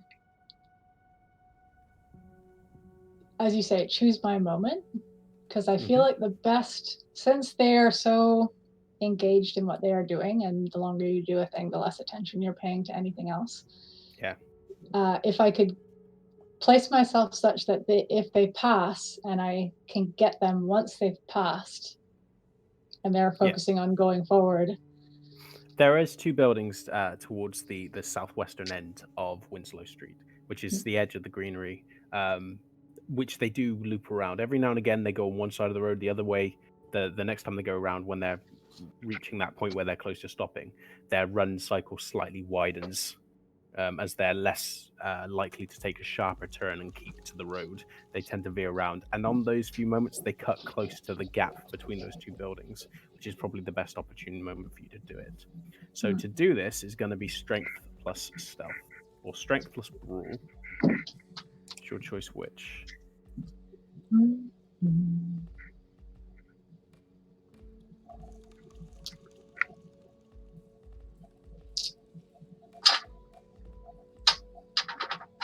But I will give you a +2 because they are really not paying attention. Okay.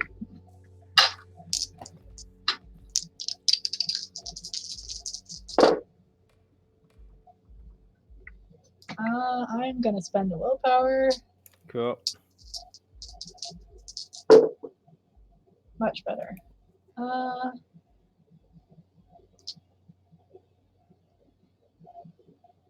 Why does this always happen to me? That is a messy critical. Okay. This person has been running these circuits and checking their pulse. Their cheeks are flush. And the longer you're watching, the longer you are trying to keep your reserve, your willpower in check, to get your moment. The more you're doing it, and those few moments where you think, yes, about to feed, he veers off and he's not close enough.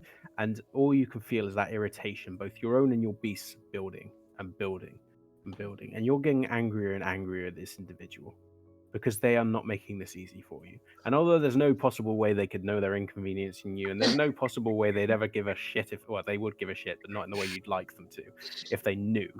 You are furious. By the time they actually veer close around, you are furious. And the speed with which you grab them is snake-like. Your hand comes out, coils around the neck, and yanks with such force that you can hear a crack as you pull and slam them into the wall and bite. And it's the beast more than yourself which is in control at this moment. Not to the degree where you've lost it, but enough where that initial grab is more vicious than you even intended. You knew it had to be quick, you knew it had to be strong, because you had to get them before you let out a shout. and you grab them and you bite. How much are you taking? I'll try to take 2. Okay, so you begin feeding. Because a runner passed out in a park after having been seen running, not super suspicious, but However, yeah. you've grabbed them, you've pulled in, and you've bit them. And the blood begins flowing, and immediately that initial coil, that rage that you felt, and the frustration of the last few days of everything going wrong and things not going the way you've planned, and all of your work, everything you've built towards over the 20 odd years, roughly 20 odd years, has been threatened.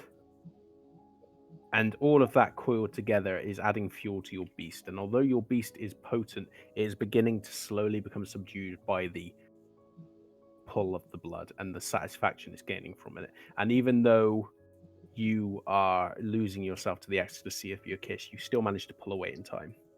And you realize as the blood begins going down and your tongue lashes over the wound, that as your tongue crosses over the flesh, you realize that it hits a bump.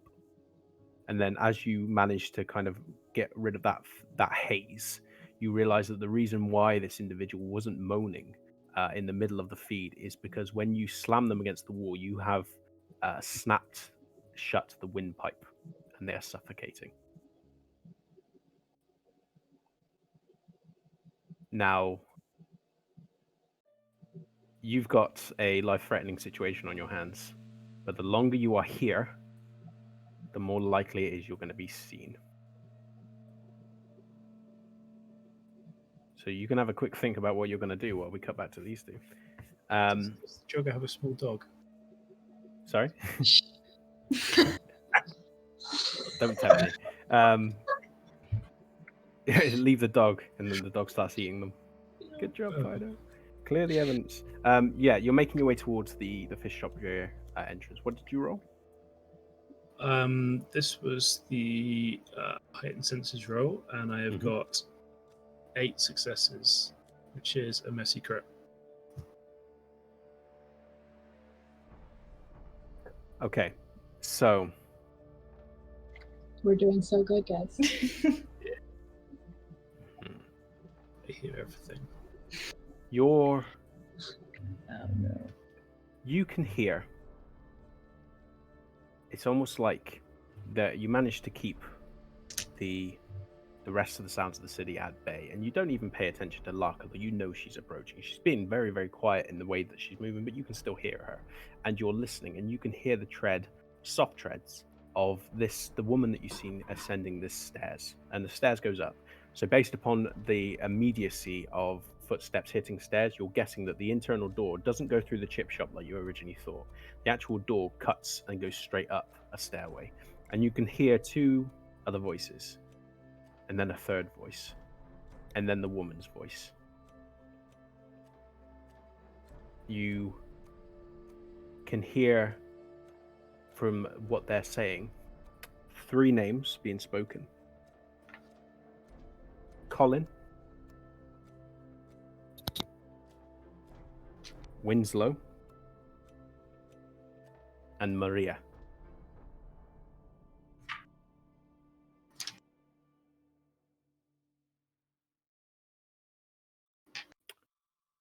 There is 2 other things that you pick up on. A name that's been spoken is another name that you don't recognize. And the reason why it strikes you as not being recognized is because it comes with a title when it's spoken. The name is Sergeant Foley.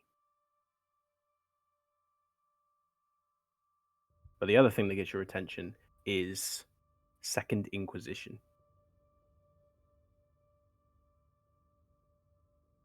And they're words that you can perceive over it, because as attentive as you're being and as well as you're hearing, despite the fact that this is, on the next floor through walls, and voices are being kept relatively low, you're also more aware that the fact that the more you rely on your hearing, the greater the din is getting.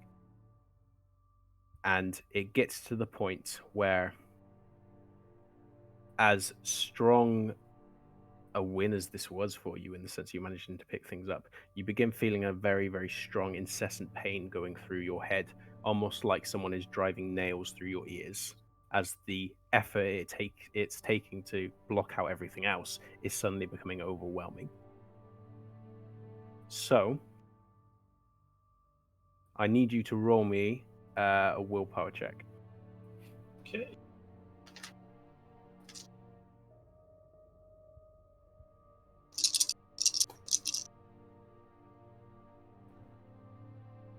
Three. Okay. You manage to flick it off the moment before that pain becomes overbearing. And all of a sudden, it seems like the world suddenly shifts from absolute clarity to the absolute most blurry, deafening, or deafened kind of contrast. Everything around you looks duller. Features look less pristine. Sounds are like they're being spoken through water, muffled and disorientating, and you can't quite disorientate yourself enough.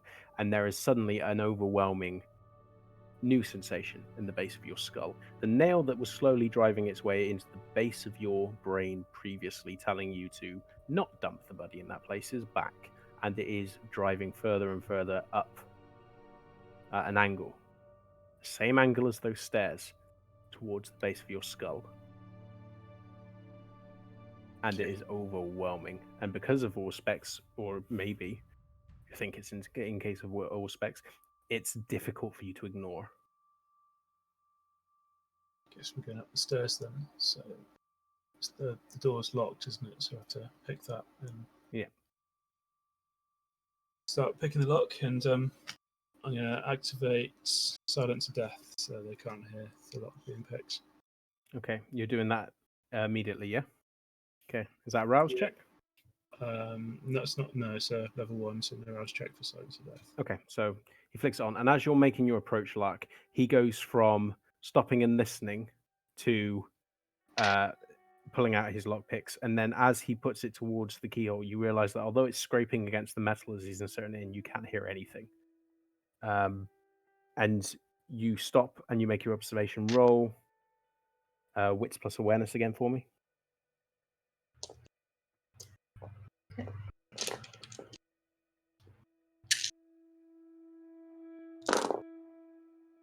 My God, 2 and a 1 on the hunger die. I'm keeping tally of all the ones tonight. Awesome. Do it. Okay, 6. so you note that as he starts going through, beginning to pick the lock, there are quite a few people going back and forth, but no one is paying attention really to what he's doing. They can't see him anyway, but you're lingering around, keeping an eye on other people. You also note that Daniel is not in the vicinity. You can't see his car going back and forth in the distance. You can't see where he is. So given that you're not sure where he pulled up, you're not quite sure how you're going to get back to him or where you know to go if you suddenly need to book. And this is a thought that occurs to you before. Glancing back around, you see Kit. Do your check for me, Kit. Dex plus larceny plus B&E.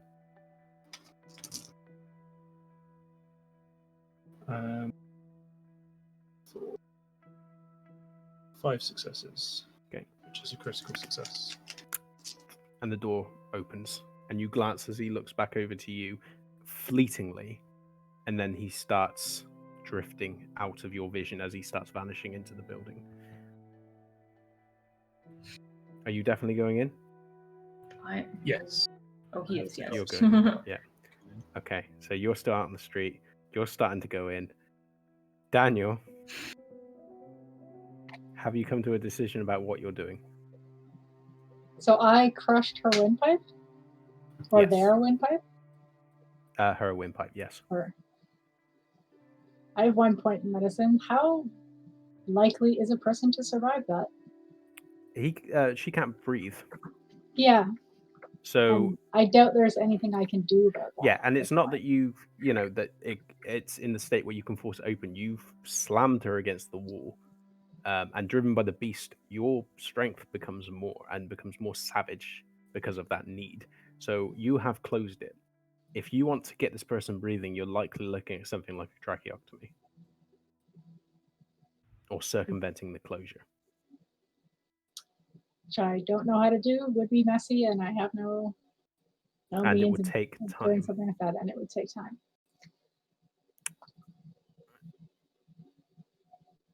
What are you doing? I think that Daniel would just walk away. Okay. Right. 'Cause Remind me of your convictions. does that death look unnatural? Like, could a human with sufficient force do Yeah, that I mean, to someone? someone could do that. It's not outside. It's not like you've punched the neck like to a sandwich. Haven't crushed You it. have slammed her with enough degree of force that the windpipe had nowhere to go and it's closed. But you've basically hit it so significantly and so shockingly that the actual shape of the windpipe has been crushed. So short of creating a new openings through which she can breathe, she's going to suffocate. In about 10 minutes or less. Probably quicker. She can't get any oxygen. Yeah. Well, yeah, for how long it takes a person to suffocate. Yeah. Calmly and as naturally as he can project, he'll just walk away. Okay. What are your convictions? My personal convictions don't help me here. Okay. So, as they are, and you can feel it because you saw as you pulled away from the feeding that their eyes were latched on you. And the normal kind of disorientation that comes with the kiss almost seemed curiously absent from this, probably due to the viciousness of the feed. As the eyes are moist and the mouth is open, as they're trying to suck in breath and it's not passing that closure in the windpipe, they're staring at you wide eyes as you release her and she just drops to the ground. And you can feel her watching you, and you can hear the slump of the head towards the left as she turns her head to try and track you. And you can almost hear the whittling breath as she tries to call out for help, but is suffocated on those words because they can't leave her throat. And you just walk. So it'll be 2 stains.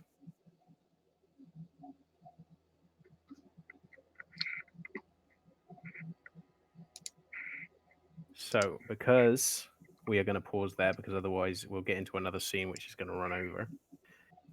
We're going to pause there with people about to breach Anarch places. Do me a favor, roll, and then message me in private what you got.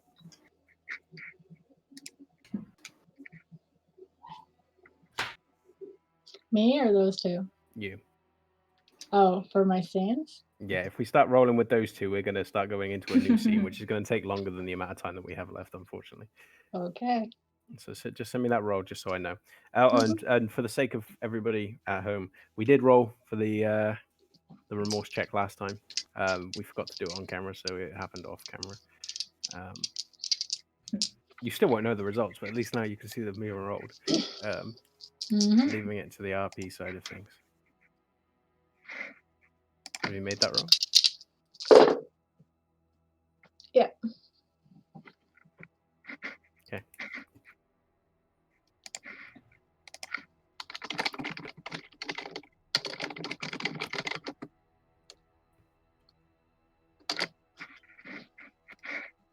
So it's only on humanity 3 now. Yeah, I was gonna say we're living with a monster. Or you could have just made another ghoul. Well, that's a bit You like standard, not some weird, creepy Yeah, thing. we're gonna get onto like episode 10, and it's gonna be like, and this is ghoul number 15. Yeah. Guys, You I've like got a them problem. Yeah. It's like Crazy Cat Lady, but Yeah. with ghouls. I try to avoid remorse checks by keeping them alive, but then keeping them alive through ghouling requires remorse checks. It's an endless cycle. And yeah, I succeed every time. I am basically Gandhi. Yeah.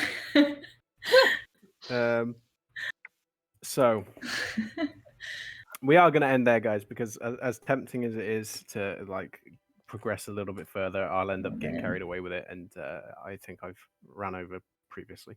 So thank you very much, guys, for watching.